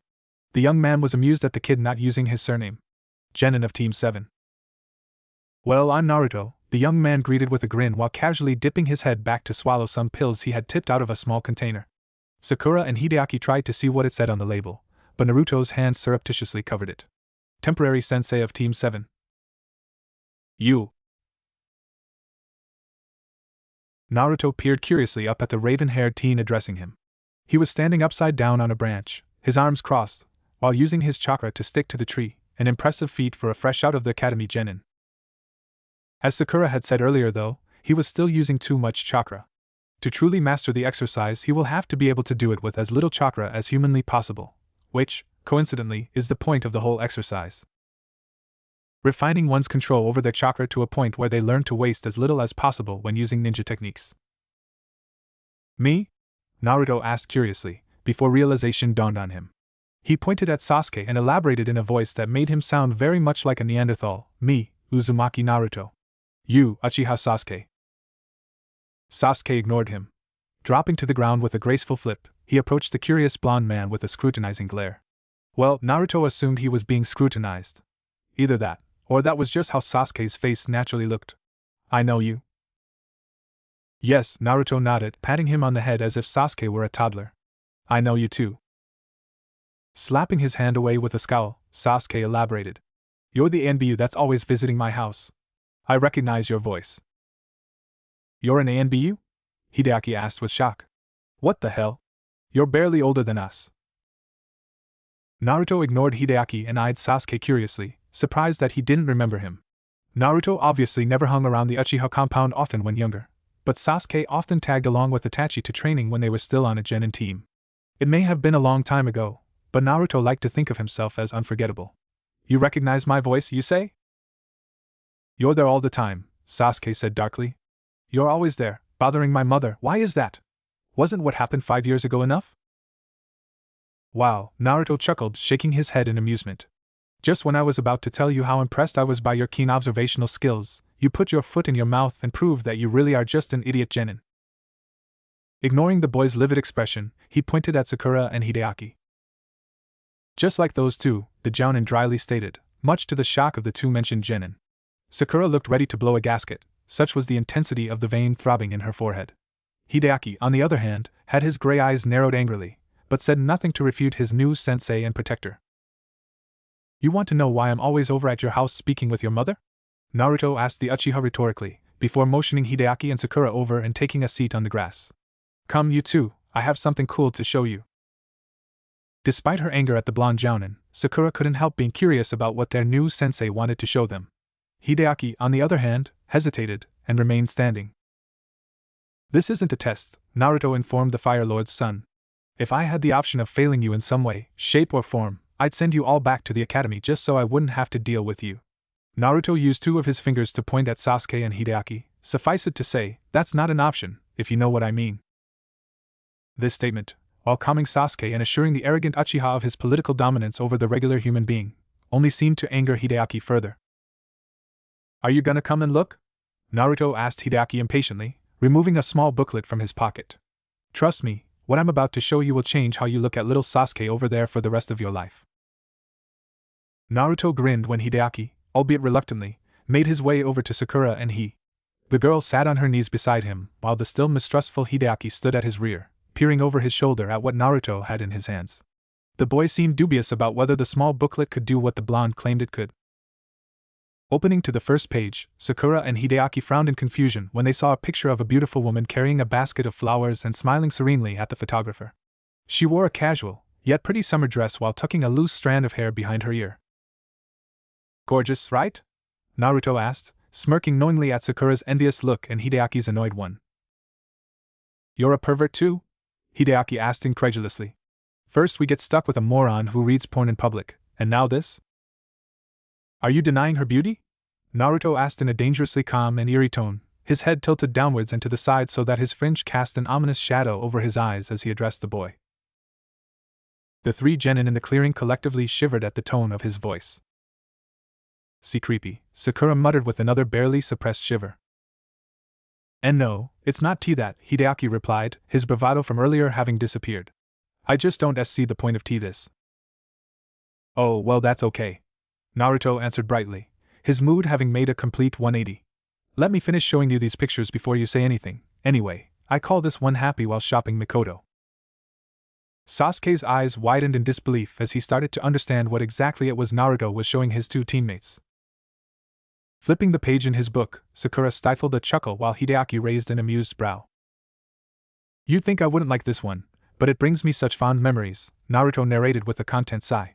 The woman, now snarling angrily, was dressed in a pink, fluffy bathrobe while brandishing a large frying pan and seemingly chasing the photographer around her living room. The picture seemed hurriedly taken, but it still captured her long, wet hair framing the same beautiful face. I call this one Mikoto pissed because I walked in on her in the shower and almost saw her naked. Naruto sighed dreamily, recalling the mental image and the glorious amount of side he'd seen. The kids looked at him warily when a blush adored his features and a perverted giggle slipped out. Sasuke, at this point, had his eye narrowed dangerously and begun to make his way over to the group. If you finally don't understand why I always go over to the Uchiha's house, I think this one should make it crystal clear, Naruto exclaimed as he turned towards the back of the booklet. His grin widened at Sakura's envious gasp and Hideaki's colored cheeks. This time, the woman in the photo was only wearing a simple black string bikini, and a wide-brimmed summer hat protecting her from the harsh Konoha sun. She was not alone in the photo. Naruto stood beside her in a pair of swimming trunks, an arm wrapped around her shoulder with a large grin directed at the camera. The woman, Mikoto obviously, had her arms wrapped around his torso for the photo. She was in the process of planting a sloppy kiss on his whisker-scarred cheek. Her skin is so perfect, Sakura noticed in a depressed tone, bemoaning her obviously less than perfect skin. Naruto couldn't blame her, not many could compare with the goddess in the photo. She's got a perfect body too, and look at those thighs. She moaned in despair, the world's so not fair. What do you think, Hideaki? Naruto asked smugly. Amazing, right? You have a hot girlfriend, so what? Hideaki asked, trying to hide his embarrassment. I don't see what this has to do with the Uchiha. At the mention of girlfriend, Sasuke's glare turned absolutely murderous. Oh, my stupid little friend, Naruto sighed dramatically. Yanking Hideaki down beside him on the ground, Naruto was easily able to overcome the embarrassed boy's futile struggles before throwing a friendly arm over his shoulder. This isn't my girlfriend, as much as it saddens me to admit. This, he motioned to the picture, is Uchiha Mikoto, otherwise known as Sasuke's mom. Both Sakura's and Hideaki's heads snapped in Sasuke's direction instantly.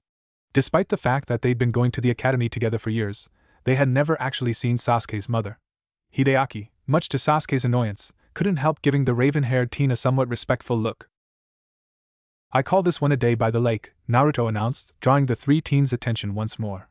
You see, about 2 months ago, on Mikoto's birthday, she was sitting at home, bored out of her mind and preparing lunch for her bastard of a son when I whisked her away for a day by the lake. I was busy with training, Sasuke replied to the incredulous and disbelieving stares of his teammates curtly, no trace of defensiveness in his tone whatsoever. I didn't have time for foolish things such as birthday parties. Busy with training? Naruto asked in amusement. Must be difficult to give her a kiss and tell her you love her on the way out of the house, right? Those 3 hours you waited for Kakashi picking your nose must have been pretty important, I imagine. I can't believe that's your mother, Hideaki exclaimed, taking advantage of everyone's diverted attention to spy the photo once again. And you got her to kiss you. I know, Naruto said, sounding immensely pleased with himself. I'm awesome. Enough, Sasuke shouted sternly, the talk of his mother getting on his nerves. You, stop looking at that picture, he exclaimed angrily, pointing at Hideaki. And you, why were you late? My Sasuke, so demanding, Naruto chided. But if you must know, I had a late night. What kind of excuse is that? Sakura shrieked angrily, having seemingly forgotten all about the pictures. Well, if you must know, Naruto began with a sigh, I spent the majority of my evening running from a beautiful woman who would not stop chasing me until she had her wicked way with me. Fortunately, or unfortunately for me, depending on how you look at it, she passed out before she had the opportunity to do so. Then I had to spend the rest of my night carrying her around town until I actually found her home. Took hours, I tell you. Silence met his proclamation, each of the genin looking at him with different degrees of shock until Sakura finally voiced her opinion. Liar! Naruto let out a deep, depressed sigh. Why did he agree to do this again? Oh right, he didn't. Whatever, he said with a shake of his head. It doesn't matter, now you know why I'm always over at Sasuke's house. It definitely helps with my assassinations, he added, with a chuckle. His nonchalant answer was met with 3 equally perplexed and blank stares. What the hell? Hideaki exclaimed first, breaking the silence. How does spending time with the asshole's hot mum help you kill people? Kill people? Naruto asked with genuine surprise. You mean to tell me you've never heard of the term assassinating before? What do they teach kids in the academy these days, honestly? I think it's obvious that we have no idea what you're talking about, Sakura replied crossly. Being the smartest ninja in her graduating class, she valued her intelligence above all else. To be told she didn't know something was not only an insult to her intelligence, but also an insult to her pride. And I very much doubt that you're talking about murdering people by means of a surprise attack, or for political reasons. Naruto blinked owlishly at the pink-haired girl, wondering if she just recited the literal definition of the term to try and impress him before shaking his head and grinning slyly at the teenagers. There's no political reasons behind my assassinations. That would be hilarious though, he mused with a chuckle. To assassinate, or rather, killing off my morning problems and making sure to get rid of the evidence. A large grin spread across his face, however it faltered when he noticed the teen's blank stares. Ah, you're right, it's a pretty stupid joke. Guess you had to be there, Sasuke, taking only a few moments to understand what Naruto was talking about, began to tremble with barely suppressed rage. His fists were clenched so tightly that his knuckles were turning white. His once onyx eyes also flashed red before he dipped his head down and glared ferociously at the ground. Hideaki, picking up on the crude terminology almost instantly, covered his mouth with his hand and snorted in amusement. The snort turned into quiet snickers, which then turned into loud chuckles before finally evolving into full-blown, belly-aching laughter. Sakura still had no idea what he was talking about. Bastard! Sasuke roared before whipping out a kunai from his pouch and charging Naruto, fury written all over his features. What happened next was almost a blur to the three genin. Before Sasuke could even make half the distance towards Naruto, something had knocked him hard on the back of the neck and sent him crashing towards the ground. Quickly trying to regain his footing, he found that he couldn't move due to a heavy weight pushing down on his back, pinning him to the unforgiving earth. Sakura and Hideaki stared in disbelief at the scene before them. Naruto was sitting atop of Sasuke. The boy's arms were pinned behind his back by a smiling Naruto who didn't look like he was going to let go anytime soon. Hideaki, still in a state of disbelief, gazed to his left where Naruto was still holding him in place with an arm around his shoulder. Shadow clone, Sakura exclaimed in awe, ignoring her crush's predicament for the moment. Seeing Hideaki's confused glance, she elaborated.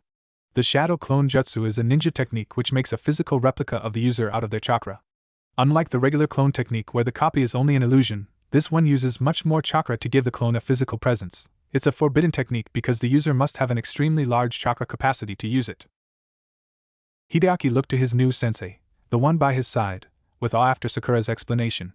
At first, he didn't think much of the young Jounin, but after such a display of speed and power, it was hard not to.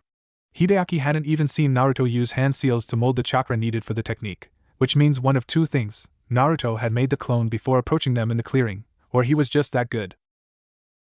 Hideaki wasn't quite sure of the answer quite yet. Sakura, having finally realized that Naruto had no intention of getting up off the struggling Uchiha, finally snapped out of her awestruck state. Hey, get off Sasuke! You're hurting him! Both Narutos ignored her completely. The one atop of Sasuke used his free hand to muffle a yawn while the one beside the other two genins stared directly into the struggling boy's eyes. Where his irises were once a plain onyx, they were now a blazing crimson. Small black tomos surrounded each pupil, two in each eye that randomly and rapidly spun around said pupils. This was the Uchiha's famous and revered bloodline ability, the Dijutsu known as the Sharingan. Its abilities earned the virtually extinct clan notoriety and scorn all across the elemental nations.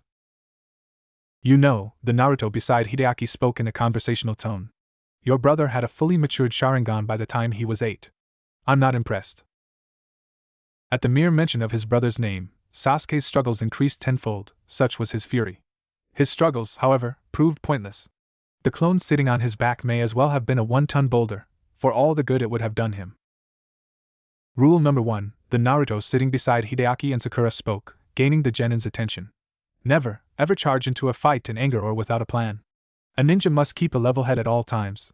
Doing so in the field can not only get you killed, but your teammates as well. The clone sitting on Sasuke's back disappeared in a puff of smoke, freeing Sasuke from his captive position. That's just one of the many rules I'll give you while we're together, Naruto explained. If you break them, Naruto trailed off, dipping his head forward so that his fringe cast an ominous shadow over his face before continuing in an eerily calm and deadly voice. I'll break you. The genin felt a collective shiver run down their spines at the tone of Naruto's voice. This guy, Hideaki thought warily. How can he be so cheerful at one time, and then so creepy the next? Sakura mused to herself as the bright smile returned to Naruto's features. This guy's creepier than Kakashi-sensei when he's reading his porn. Sasuke said nothing. The Sharingan in his eyes faded, returning them to their original blank onyx. Let's get one thing clear, Naruto spoke up once more. He motioned to the forehead protectors with the metallic, leaf-engraved plates that signified the genin as Konoha ninja before continuing. I don't care if you have forehead protectors or not. Just by looking at you I can tell you're all just a bunch of idiots that have no idea what it means to be a ninja. However, he continued, despite the glare he was receiving from all three, I'm getting paid a shitload of money to make sure you can pass as capable ninjas sometime in the near future, and I intend to deliver, despite how hopeless the situation looks. Naruto could tell that every word he spoke only served to anger the three genin further, just as intended. He never had it easy as a genin. Shit, he never had anything easy in his life. For these kids to expect otherwise was insulting. You're all dismissed, he waved them off and started to walk away. Meet me here tomorrow at noon for your training. Noon? Sakura exclaimed loudly, shocked at how late they'd begin their team training. Why the hell are we meeting so late? I like to sleep in, Naruto called out to them from over his shoulder before disappearing from the clearing in a swirl on leaves. Sasuke, Sakura and Hideaki stared at the spot their new sensei had just disappeared from with varying emotions. Finally, Hideaki said, at least he's honest about it, and told us he'd be late. Sasuke shrugged before turning around and charging at the tree he was exercising on earlier. The boy seemed to be venting his anger at the helpless tree as he continued his chakra control exercises. I don't know who's worse, Kakashi-sensei, or this Naruto, Sakura exclaimed sourly before using her excellent chakra control to easily stick to and scale the tree beside Sasuke's to watch him train. Uzumaki Naruto, eh? Hideaki mused quietly, narrowing his eyes at a large tree, larger than the one Sasuke was scaling, on the other side of the clearing. I'll show you who's an idiot. Is that you, Naruto?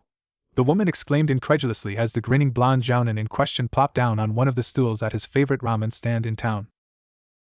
In the flesh, he greeted before shouting into the back of the store, Yo, old man, I'll take 3 beefs, make it snappy. I'm on my break, you ungrateful brat. The voice hollered back with annoyance. The gorgeous girl minding the store is there for more than just looks. The gorgeous girl is otherwise occupied. Naruto winked at the woman in question who was currently busying herself with scrubbing down the bench with a clean rag. I know you're always tired in your old age, but you're still on the clock. Make me my ramen. You'll get old one day, the old, balding man in chef's clothing warned with a shake of his fist as he came out from the kitchen. And when you do, I'll be laughing at your ass from heaven. Well, seeing as Naruto isn't getting old anytime soon, and you're not dying anytime soon either, go and make his ramen, the pretty, brown-haired woman ordered her father, ushering him back into the kitchen. What happened to the youth respecting their elders these days? The ramen chef grumbled, mostly to himself, as he tied an apron around his waist and headed back into the kitchen. No respect, I tell you. Rolling her eyes, the woman leaned over the counter and planted a chaste kiss on Naruto's scarred cheek. It's good to see your face after so long, she gushed excitedly. It seems like years since I've last seen it. It probably has been, Naruto agreed with a smile. And you look so handsome now, she exclaimed while busying herself with trying to flatten out his otherwise untamable hair. What do you mean I look handsome now? Naruto plastered a look of fake hurt on his face and held his heart in mock pain. You wound me. I don't, he sniffed loudly and wiped a fake tear from his eye. I don't think we can be friends anymore. You're too mean. Oh, you know what I mean, you idiot, the girl said with a roll of her eyes and a scuff to the back of his head. Before you had the mysterious thing working for you, what, with that sexy uniform and the mask you wore all the time? Now though? Well, without the mask, you're quite handsome. Oh, all right, his fake sniffing quickly ceased, only to be replaced by a huge grin. You're forgiven, we can be friends again, Naruto relented with an overdramatic sigh. Oh darn, look, now I'm blushing. The girl chuckled at his antics despite herself. She could always count on him showing up for lunch and otherwise brightening up her boring days working at the ramen stand. Naruto took the moment of comfortable silence to yell into the back of the store once again. Hurry up, you geezer, I'm starving out here. The old chef's muffled voice thundered from within the kitchen. You can't rush art, you impudent brat. Bah, this guy, Naruto shook his head before smiling at the girl again. So, how's things I am? You know, working, trying to learn everything my dad has to teach me, she explained nonchalantly. Enough about me, what about you though? Doesn't that vest mean you're a Jounin level ninja now? When did that happen? A long time ago actually. Naruto shrugged uncaringly. I just got reassigned from my old job to a new one, a Jounin sensei actually.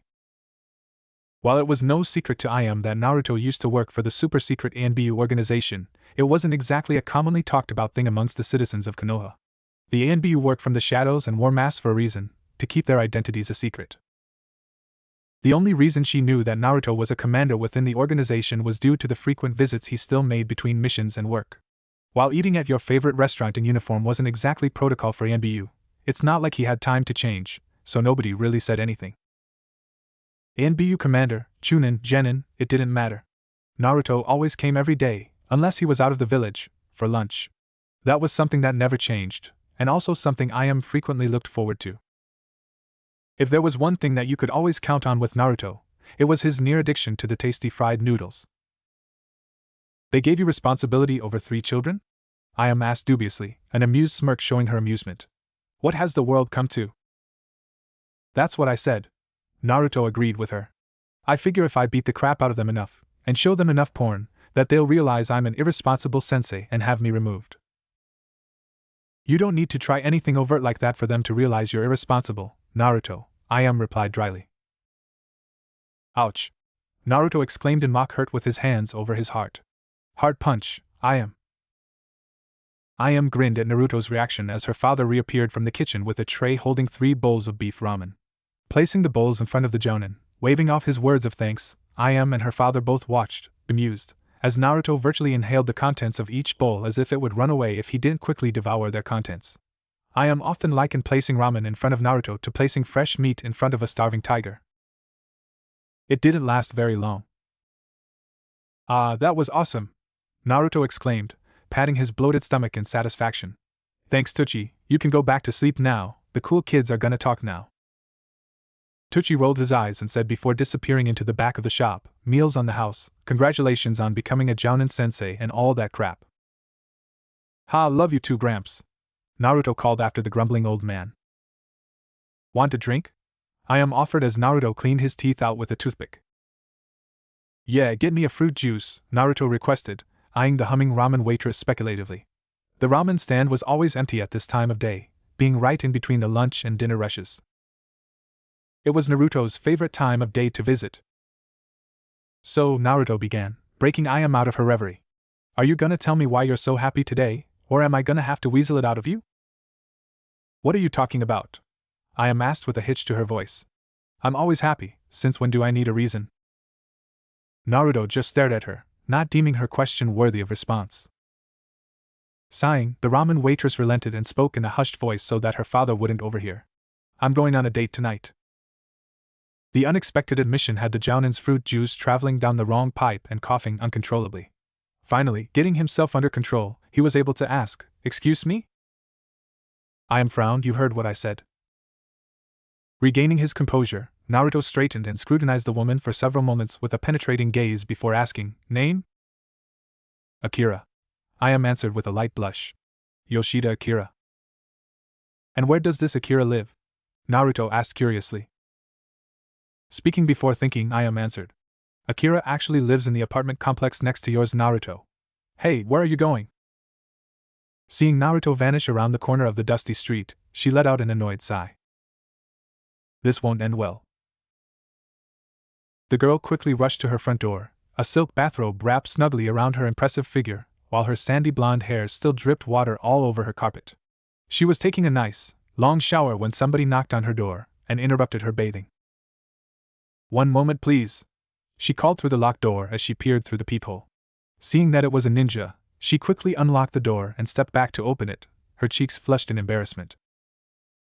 Can I help you? She asked as the ninja quickly looked past her into the apartment, ignoring her completely. Quickly getting annoyed, despite the man's position, she asked again in a much more forceful tone, I said, can I help you? Naruto eyed the woman who had obviously just stepped out of the shower speculatively before pushing past her and heading right into her apartment, uninvited. Now, the attractive woman understood that, in a ninja village, ninja are to be respected above all others. However, that definitely didn't mean she'd stand for some stranger barging into her apartment without invitation.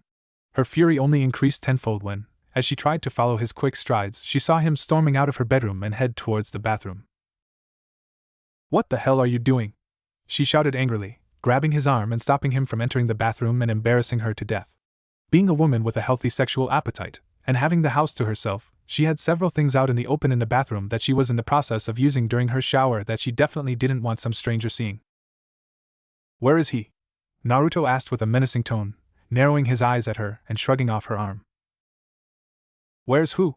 The woman asked desperately, her fury having quickly morphed into fear at the menacing tone in the man's voice. Akira, where's Akira? He asked again in a no-nonsense tone. And don't even think about lying to me, girl, he threatened the confused girl. She stepped back warily, not sure what to make of the situation. I don't know who you're looking for exactly, but my name is Akira Yoshida Akira. The anger on the ninja's face vanished in an instant, only to be replaced by mute shock. Akira seemed to be just as confused and shocked as Naruto, as neither spoke for several moments. You're Akira? Naruto asked disbelievingly. Yeah, Akira answered slowly, drawing the word out warily.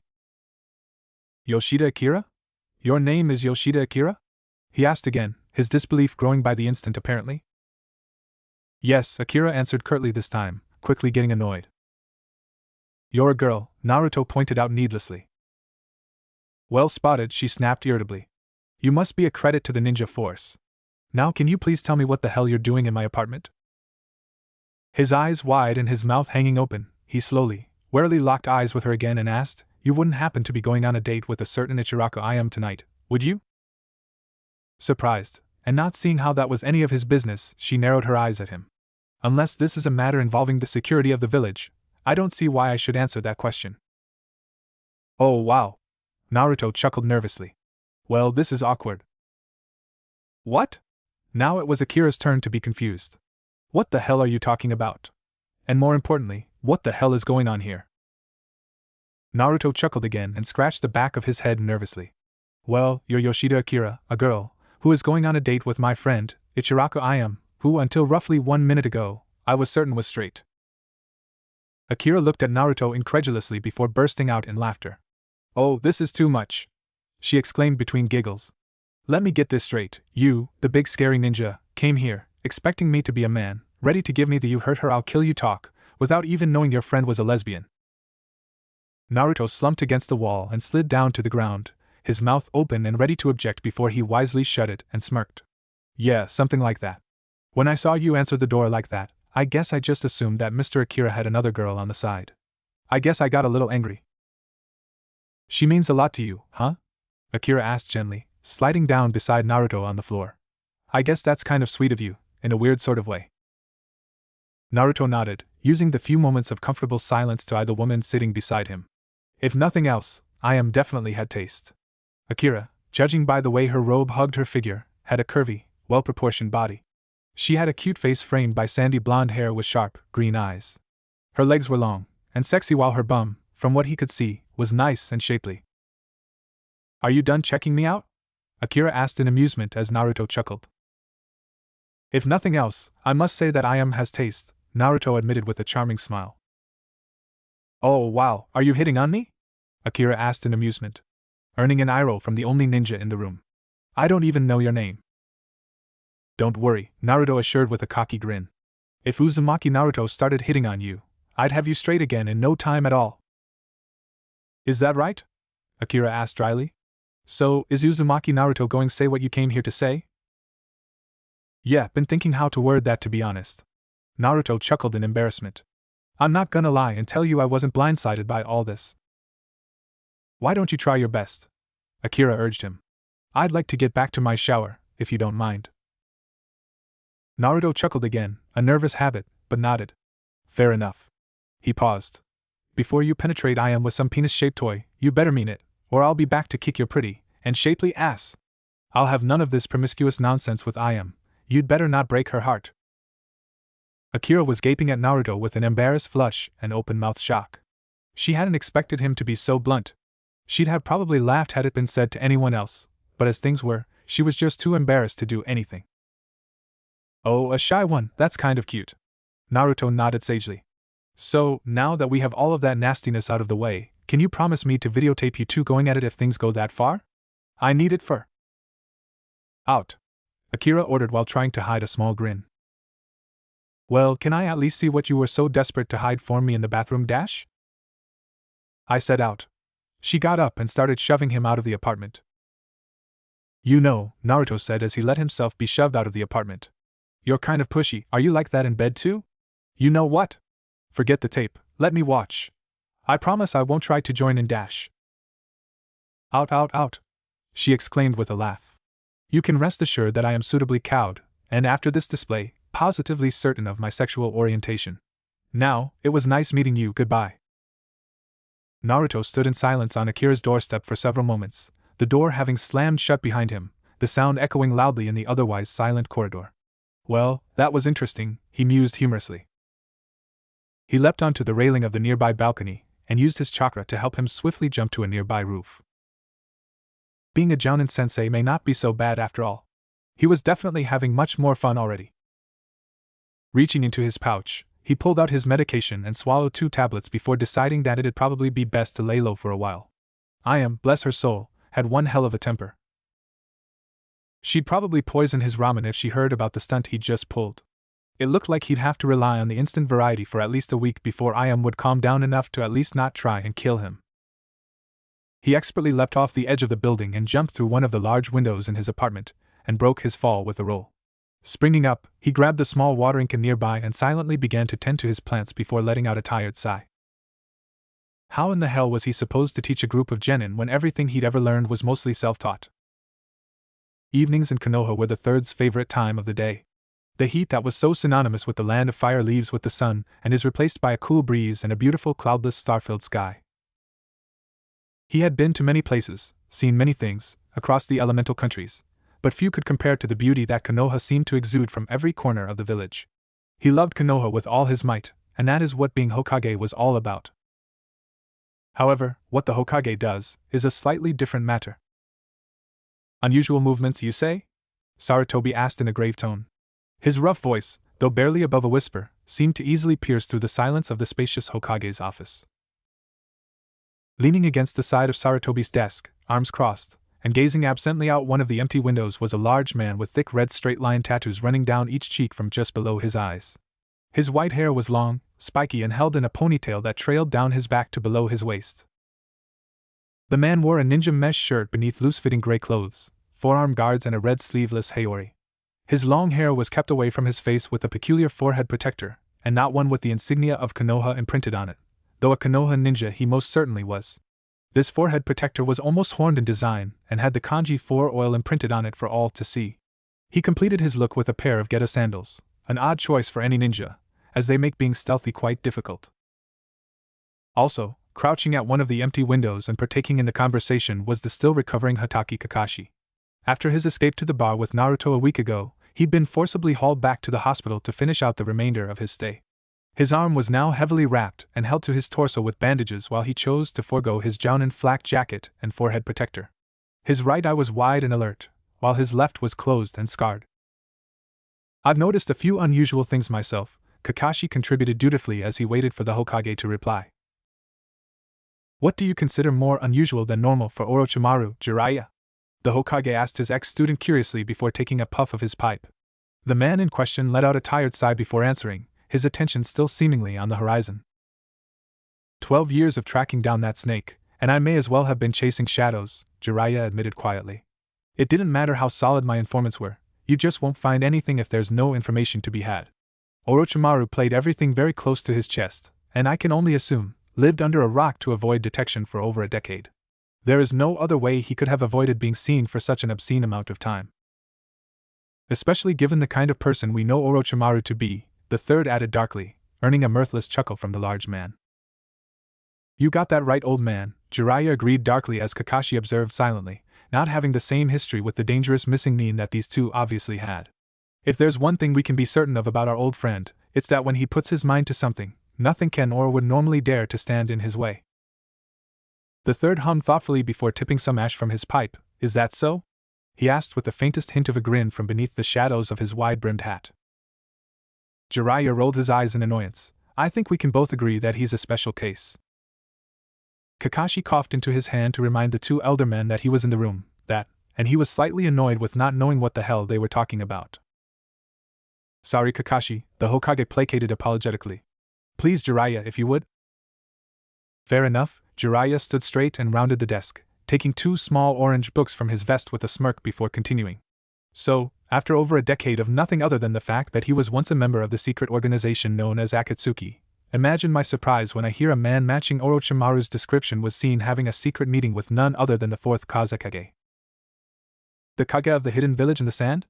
Sarutobi asked with surprise, and a small blush as Jiraiya dropped one of the orange books in his lap, before handing one to a delighted Kakashi. And Orochimaru is not the kind of person to leave witnesses. How is it you came to learn of this secret meeting? And more importantly, Kakashi began, tucking away the book Jiraiya had given him for later, what are Suna, a village who is supposedly Konoha's ally, doing consorting with one of our most hated criminals? A magician never reveals his secrets, Jiraiya exclaimed with an over-exaggerated flourish and a cheesy grin. Let's just say that my spy network is more extensive than many would believe. In fact, you might just say I have connections in very high places, for I am the man who has no enemies in the north, south, east, and west. Not even in the heavens. I am one of the legendary 3 ninjas, the white-haired toad tamer. Even a crying baby would stop and stare in awe at the legendary Jiraiya. What Kakashi had just witnessed had to have been one of the most bizarre things he'd ever seen. This was the man who had trained the 4th Hokage to be one of the most powerful ninja to ever live. This was the man who was known as the legendary Toad Sage. You know, if you didn't want to tell us who your sources are, you could have just said so. Jiraiya slumped over pathetically, mumbling to himself grumpily about this generation's lack of respect for their elders. The Hokage was gripping his pipe so tightly that his knuckles were turning white from the pressure. Stop fooling around, you goddamn moron! A pipe flying across the room to smack Jiraiya in the back of the head accompanied the angry Hokage's outburst. Oh shit, that's still lit, you stupid old man! Jiraiya shrieked angrily as he futilely attempted to swipe the burning embers from his hair. If you burnt my beautiful hair, I'm canceling your subscription to my Make Out Paradise books. Taking a deep breath to calm down, Sarutobi's posture tensed as he eyed Jiraiya once more. Is that all you have to report? The no-nonsense tone used from his old sensei left no room for arguing or tomfoolery.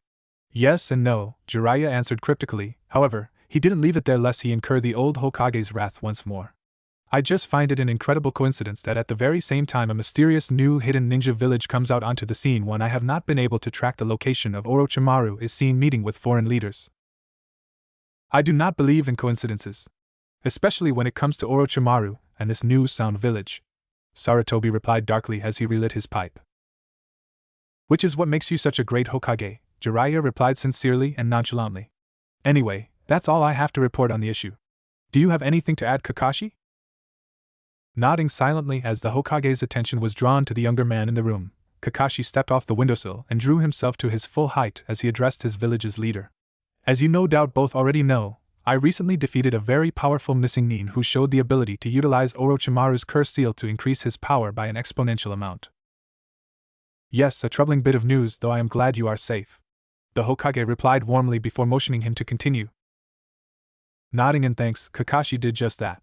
What you both may not know is that the autopsy on Momochi Zabuza's body has been completed, and, referring to the notes both Jiraiya and Uzumaki Naruto compiled on the curse seal, I can only come to the conclusion that Orochimaru has found a way to make it unique, more powerful, and less damaging to the user. Silence followed his statement for several moments. Jiraiya looked pensive, his brow furrowed and his lips set in a grim line, while the Hokage looked troubled. The aged Hokage replied with a single word. Explain. Nodding, Kakashi continued. Though Momochi Zabuza's curse seal differs in appearance to Mitarashi Anko's, they both seem to have the same function on the surface. What do you mean by on the surface? Jiraiya asked curiously.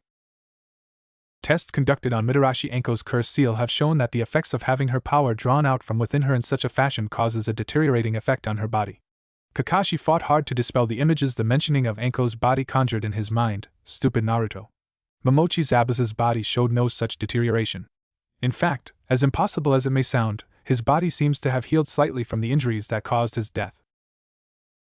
That fact was definitely something the Hokage and the legendary ninja didn't see coming. Healing after death? Jiraiya asked incredulously, as the Hokage's eyes widened in disbelief, his teeth clenched around his pipe. How is that even possible? If the man is dead, he'd have no chakra left to power the seal. The medic nin that was charged with performing the autopsy wasn't exactly sure. He recommended you study it yourself actually, Kakashi added, motioning to Jiraiya. But his best guess was that the curse seal draws chakra from the environment to heal minor wounds. One of the reasons you no doubt found your battle with the man most difficult, I imagine, the Hokage added, pulling the rim of his hat down over his eyes as he pondered. Anything else? You mentioned this curse seal being more powerful than Anko's? Yes, Kakashi confirmed with a deep breath. It was terrifying. Had he only remained at his initial level of power increase, I would have been fine. However, as things were, the only reason I am alive today is because I have the Sharingan. Kakashi tapped his closed left eye for effect. What do you mean initial level of power?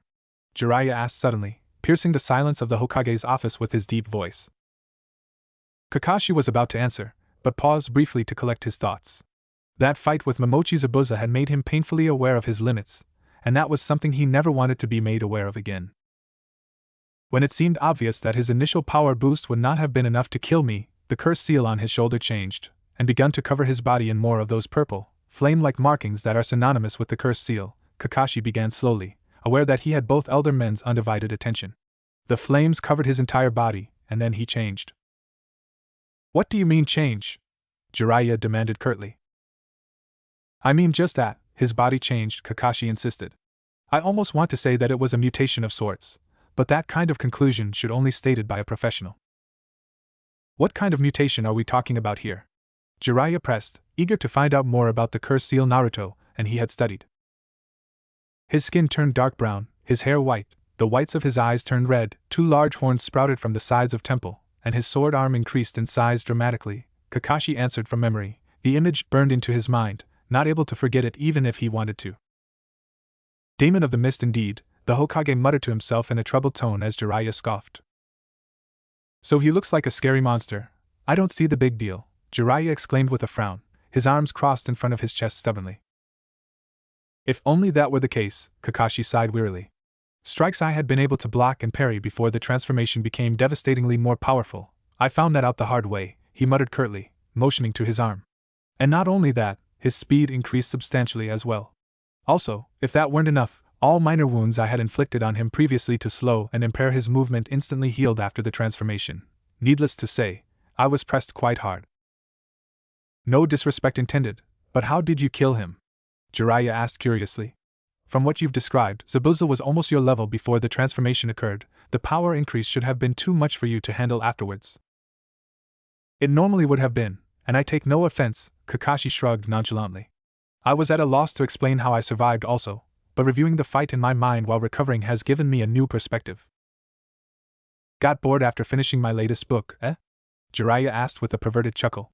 Kakashi was just glad that his face mask covered his own flushed cheeks.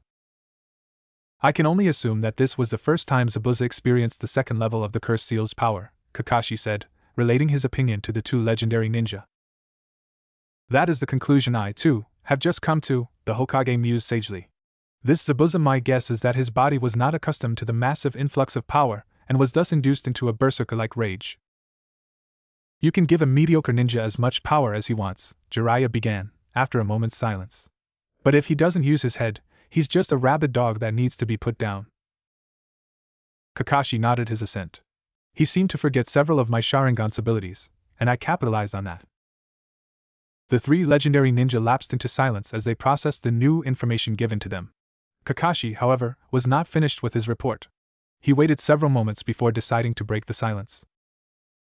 "I have more," Kakashi began, earning the attention of the Hokage and Jiraiya, the former motioning for Kakashi to continue. "As Jiraiya mentioned, I was quite bored with my forced stay in the hospital, so I did some digging with the help of my former comrades in ANBU." "What information did you seek that required you to call upon such resources?" the Hokage asked curiously. "Mainly, reports of Zabuza cursed seal-like incidents in recent history," Kakashi informed the Hokage curtly. The Hokage leaned back in his chair and closed his eyes and thought. I'm not quite sure what you're speaking of," the Hokage mused. "The closest incident that would be in the ANBU files that I believe to be relevant would be the monster attacks on local civilian establishments, and even then, nothing to warrant any explicit attention." "I agree, nothing of relevance. In those cases, the monsters were nothing a simple group of Jounin couldn't handle. I was looking for something different, something more concrete," Kakashi admitted sourly. "However, much to my dismay, I found nothing, not a scrap of information." "Why is it that I get the feeling that you had no intention of reporting to us ANBU's lack of intel regarding the issue?" Jiraiya asked mildly. Kakashi looked at him in surprise. "You mean you honestly don't know?" "What are you talking about?" Jiraiya snapped irritably, wanting the younger ninja to get to the point so he and the Hokage could discuss other matters in private. "I thought you were the one that dropped these off at my apartment," Kakashi mused quietly, dropping a stack of files onto the desk for the aged Hokage to see. Kakashi stayed silent to allow for Jiraiya and the Hokage to quickly skim through the dozen or so reports he had presented them with. Once they were done, they both looked at him with an expectant gaze, obviously waiting for him to continue. "I have more of those reports at my apartment, but I didn't think I'd need to bring them all," Kakashi mused quietly. "I thought Jiraiya had given them to me in preparation for tonight's meeting. Obviously, I was wrong." "I have never seen these reports before," the Hokage informed Jiraiya and Kakashi gravely. "Had I seen these, I would have acted upon them immediately." Have you gone through them all? Jiraiya asked Kakashi curtly, as the silver-haired younger man nodded. They all basically report the same thing, ninja gaining bursts of power, but quickly being overcome by the ANBU squad they encounter. However, there is a trend in this collection of reports. These ninjas started out weak, but are, over the last 8 months, becoming more frequent and powerful. 8 months, Jiraiya mumbled thoughtfully, before turning to his old teacher. Right around the time the hidden village and the sound seemed to burst onto the scene. Sound? Kakashi asked in surprise. Many of these ninja mentioned in the reports had the symbol of sound embedded in their forehead protectors.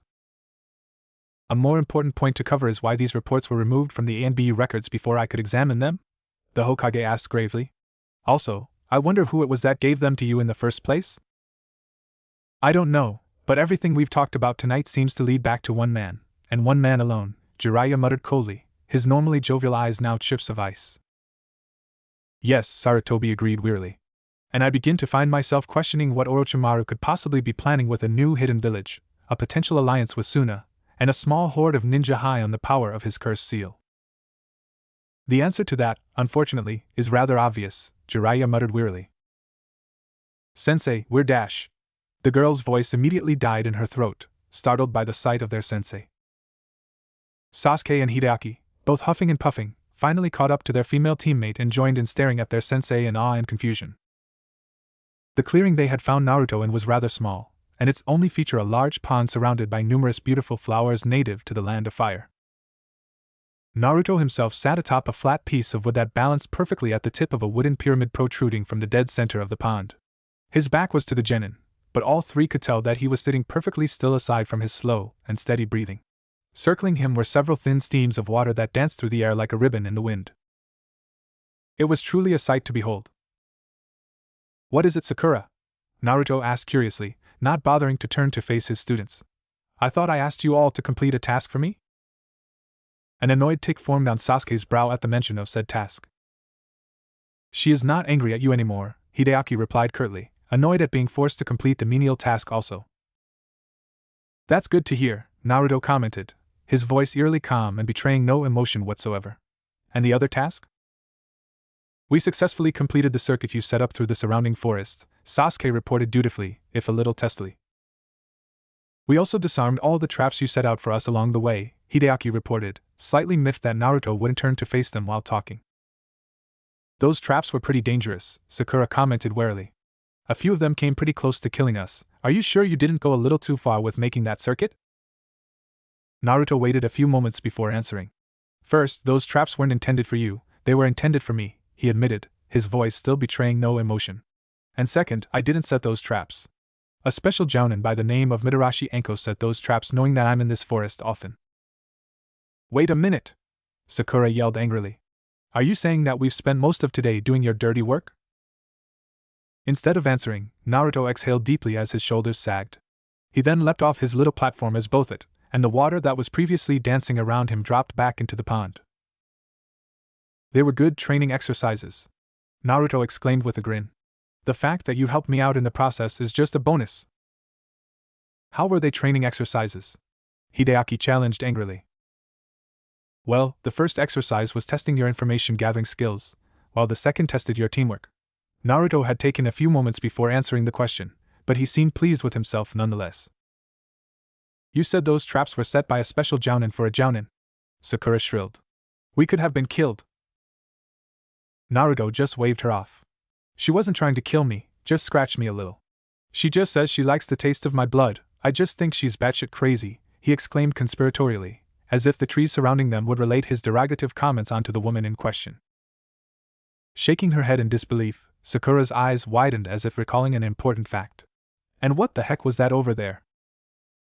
Over where? Naruto asked in confusion, shading his eyes from the sun with his hand and looking over where Sakura was pointing. You see something? Don't play dumb, Sasuke said darkly, re-entering the conversation. What was that over the pond? Were you somehow using your chakra to float atop that spike? Oh that, Naruto exclaimed in a surprised tone, as if he hadn't known what they were talking about. Nah, I was meditating while you guys were doing your little tasks. I do not know about you, Hideaki added suspiciously.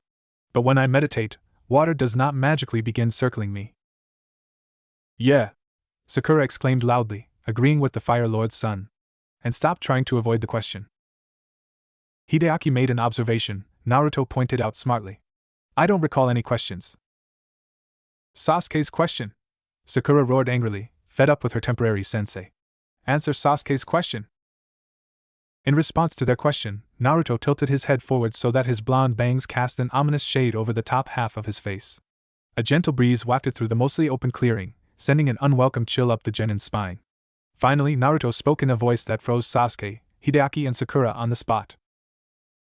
That sounded a lot like a demand, Sakura, Naruto commented in a dark tone. You wouldn't be trying to order around your Jounin instructor, would you? And nope, she answered weakly. And not at all. As if someone had flipped a secret switch located somewhere on the blonde Jounin's person, his mood suddenly did a 180 and was all smiles again. Oh, that's good. Letting out a relieved sigh, Hideaki looked around the clearing once more before turning to Naruto. Are we going to be training here? We are, but first Naruto pulled out a scroll from one of his Jounin vest's pockets, and unrolled it so it was lying flat on the ground for all to see. The scroll's contents were organized and separated in neat lines, not all of them filled with characters. Oh, is that one of those sealing scrolls Hideaki uses for his traps? Sakura asked curiously as Naruto began to channel a small amount of chakra through said item. It's a storage scroll, Naruto corrected as a large bottle filled with dark green liquid and 4 cups materialized atop a small towel from seemingly out of nowhere. One set of characters towards the end of the scroll disappeared from the page as the items appeared. It's a dead useful technique to know, and surprisingly simple to learn. Can you teach us? Sasuke asked curiously, mildly impressed with the usefulness of such a simple technique. Hell no, Naruto instantly denied, much to the Sakura and Sasuke's annoyance. It's not like making a storage scroll is a village secret. Stop being lazy and look it up at the library. And what is that? Sakura asked, motioning to the liquid Naruto was pouring in the 4 separate cups. Vegetable juice, Naruto answered enthusiastically.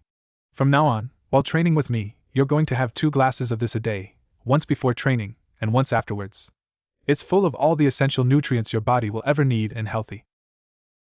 Hideaki shrugged, took one of the offered cups, and gulped it down as quickly as possible. Ugh, the boy shuddered.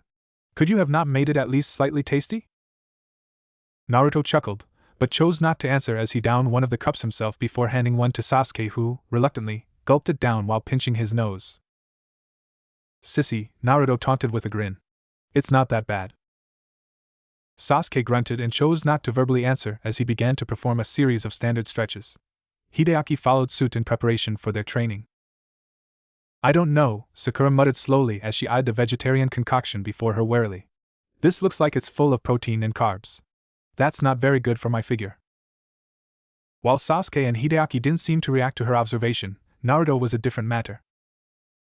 I'm sorry, what? He asked incredulously. I must have misheard you, because I could have sworn you just refused an energy drink before training because you're watching your figure. Correct me if I'm wrong. No, Sakura shook her head and spoke to Naruto as if talking to a small child. I'm on a strict diet, something like this, twice a day, can't be healthy. Backing away from the girl, Naruto made his way over to Sasuke and Hideaki. Is there a reason why you two aren't surprised by this shit? Hideaki shrugged nonchalantly. Kakashi already tried feeding her vegetables and giving her a proper diet, but she refused. Taking a seat on the ground, he spread his legs apart and leaned forward as he continued to stretch. We are not surprised because that is how most of the females in the academy behave in regards to their figures and whatnot. You have got to be shitting me, Naruto exclaimed in disbelief. Hey Pinky, just be glad my buddy Anko isn't your instructor. She'd have already slit your throat the second you mentioned carbs and your figure for giving female ninjas a bad name. Sakura seemed offended by all the attention being placed on her figure and diet. This isn't some kind of joke. Some of us have to try hard to keep perfect figures. It's so cute how you think I'm joking, Naruto scolded the surprised Sakura with a frown. Do you have any idea how much your very existence is an insult to every serious female ninja in existence? They train their arses off to be respected, and then we get retards like you worrying more about cosmetics than your village. Hideaki frowned in disapproval. I don't particularly like her, but is that not a little harsh? She is a woman, after all. Listen, dipshit, I don't care if she's your mother. She stopped being a woman when she put on that forehead protector, Naruto snapped angrily. Now go home, I'm not wasting my time training you if you don't even take your duties seriously. Absolute silence met his claim as the 3 genin looked to him in shock. Perhaps they were expecting him to be indifferent or soft like Kakashi. You're serious? Sakura asked, her voice cracking. You're kicking me off the team because I won't drink your stupid juice? She sounded angry, but Naruto couldn't bring himself to care. It was ninja like Sakura that gave female ninja a bad name. Why the hell did you become a ninja? Naruto asked her angrily, the ferociousness of his question causing her to backpedal against a nearby tree. It's obvious you want to put no effort into improving yourself. Your only concern is your crush over there, when it should be the welfare of the village. If you wanted to perv and fawn over boys all day, you chose the wrong profession. Each of the genin, even the normally indifferent and broody Sasuke, were now staring at their instructor in shock as he unloaded on the pink-haired girl. They'd seen Naruto act in many ways, but never angry. If you're not going to give it your all to protect this village, why should I waste my time on you? Naruto asked her rhetorically. These two are more than determined to do just that. You're useless to me, and this village. I don't care if you're strong or not. Sure, both the guys over here have talent, but does it look like I care?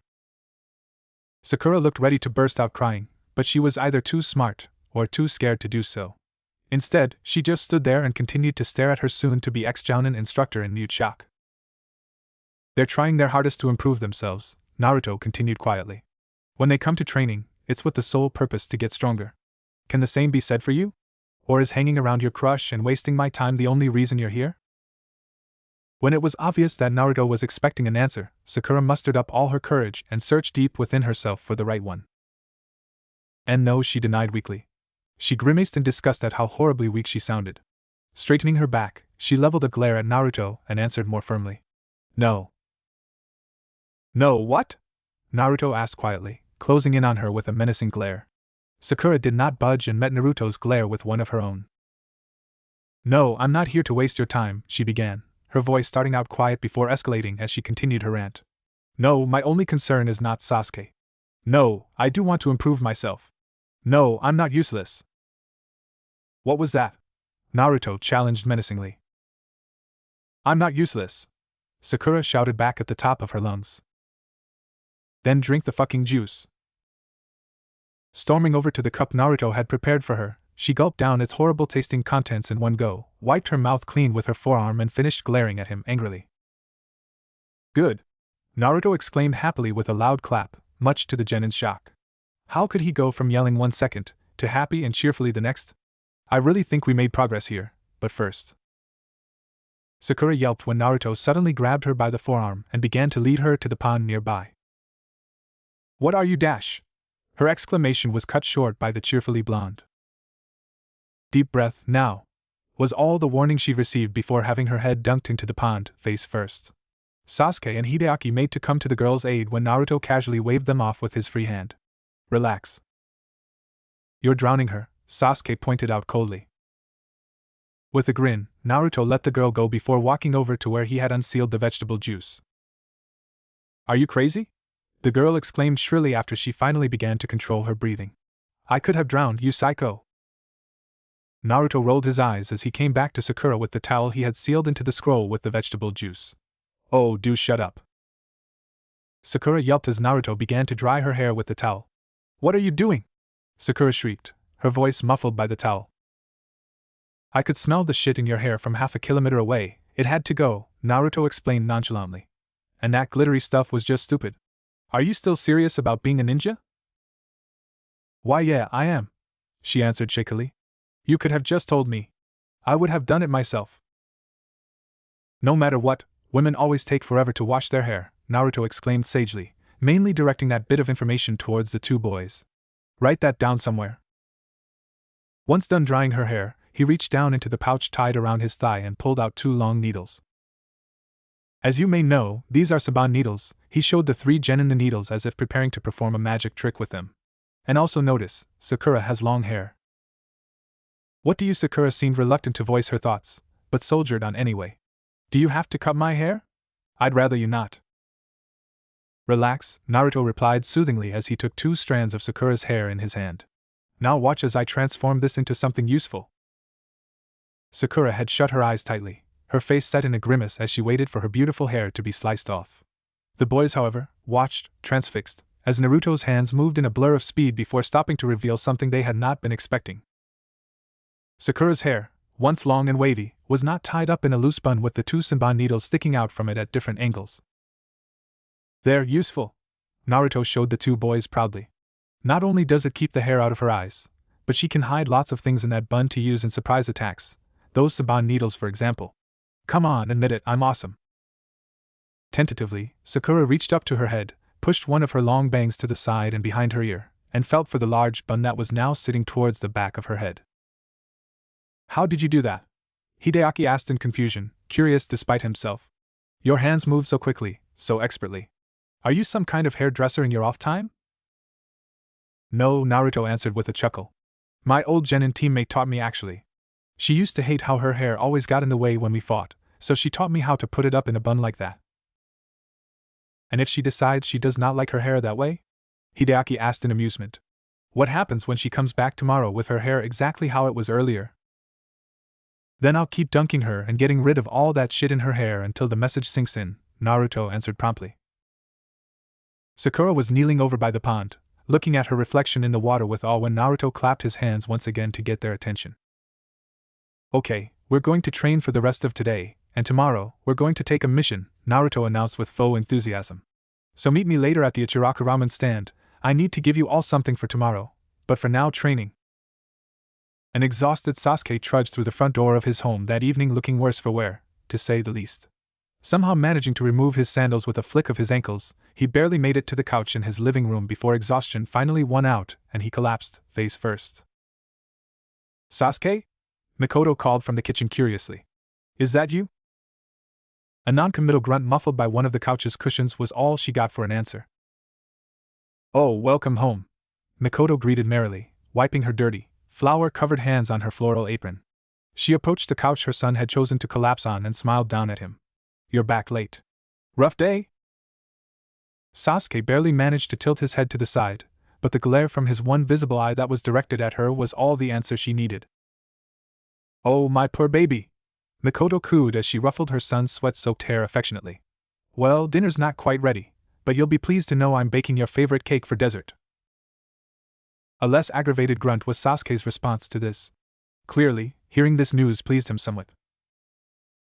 Mikoto laughed softly as she rounded the couch and sat so that Sasuke's head could rest on her lap.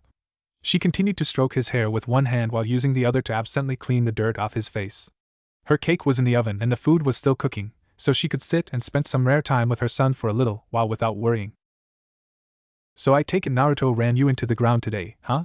Mikoto asked conversationally. The fact that her son's body tensed at the mention of the Jounin's name did not escape her notice. Did he make you drink that god-awful juice too? Goodness, that stuff tastes horrible. Maneuvering so that he was now lying on his back and looking up into his mother's face, he frowned and asked, Why do you spend so much time with him? Surprised by her son's blunt question, she took several moments to find an adequate response. He's a good friend, she answered truthfully. You know I don't have many of those anymore. Naruto comes over from time to keep me company now that you're so busy with your training. A recent memory of Naruto berating him for ignoring his mother sent an unwelcome wave of guilt through the ebony-haired teen. He hadn't believed the idiot at the time, nor cared to listen, but it was obviously the truth. It was hard to deny the facts when they're literally staring at you in the face. I don't like him, Sasuke declared abruptly. I don't want you to see him so much anymore, can't you get other friends? Mikoto almost laughed at how absurd this conversation would seem to an outsider. She felt like a teenager being scolded by her father for meeting a boy he didn't approve of. Unfortunately, Sasuke seemed to be dead serious, so laughing at him probably wouldn't be the smartest idea. Sasuke, Mikoto began with a weary sigh. Naruto's a good person, and you owe him more than you could possibly know. Can you please try to be nice to him? For me? Sasuke's eyes narrowed angrily. Nice person, he challenged. You're aware he carried a book around with him that is solely filled with photos of you, right? This time, Mikoto did laugh. Oh my! She exclaimed jovially. Don't worry about that, sweetie, I'm sure it's only harmless. Realizing how incredibly awkward this conversation was about to become, Sasuke mentally cringed before continuing with what he wanted to say. He told us last week that he uses some of those pictures to masturbate, he deadpanned, cringing mentally once more with how awkward he felt. Nice person, yeah right? He said that, did he? Mikoto mused to herself with a dangerous gleam in her eyes. Don't worry, Mummy can take of herself. I've dealt with perverts before, after all, your mom's hot stuff, it's only natural. Sasuke's features morphed into a look of disgust. Ugh. Laughing, Mikoto got up from the couch and pulled her son up with her. Come on, tough guy. Dinner's almost ready, why don't you set the table? What about Naruto? Sasuke asked gruffly, miffed that he seemed to be getting let off the hook so easily. His thoughts were immediately quashed as his mother smirked evilly. Don't worry, sweetie, he'll get his.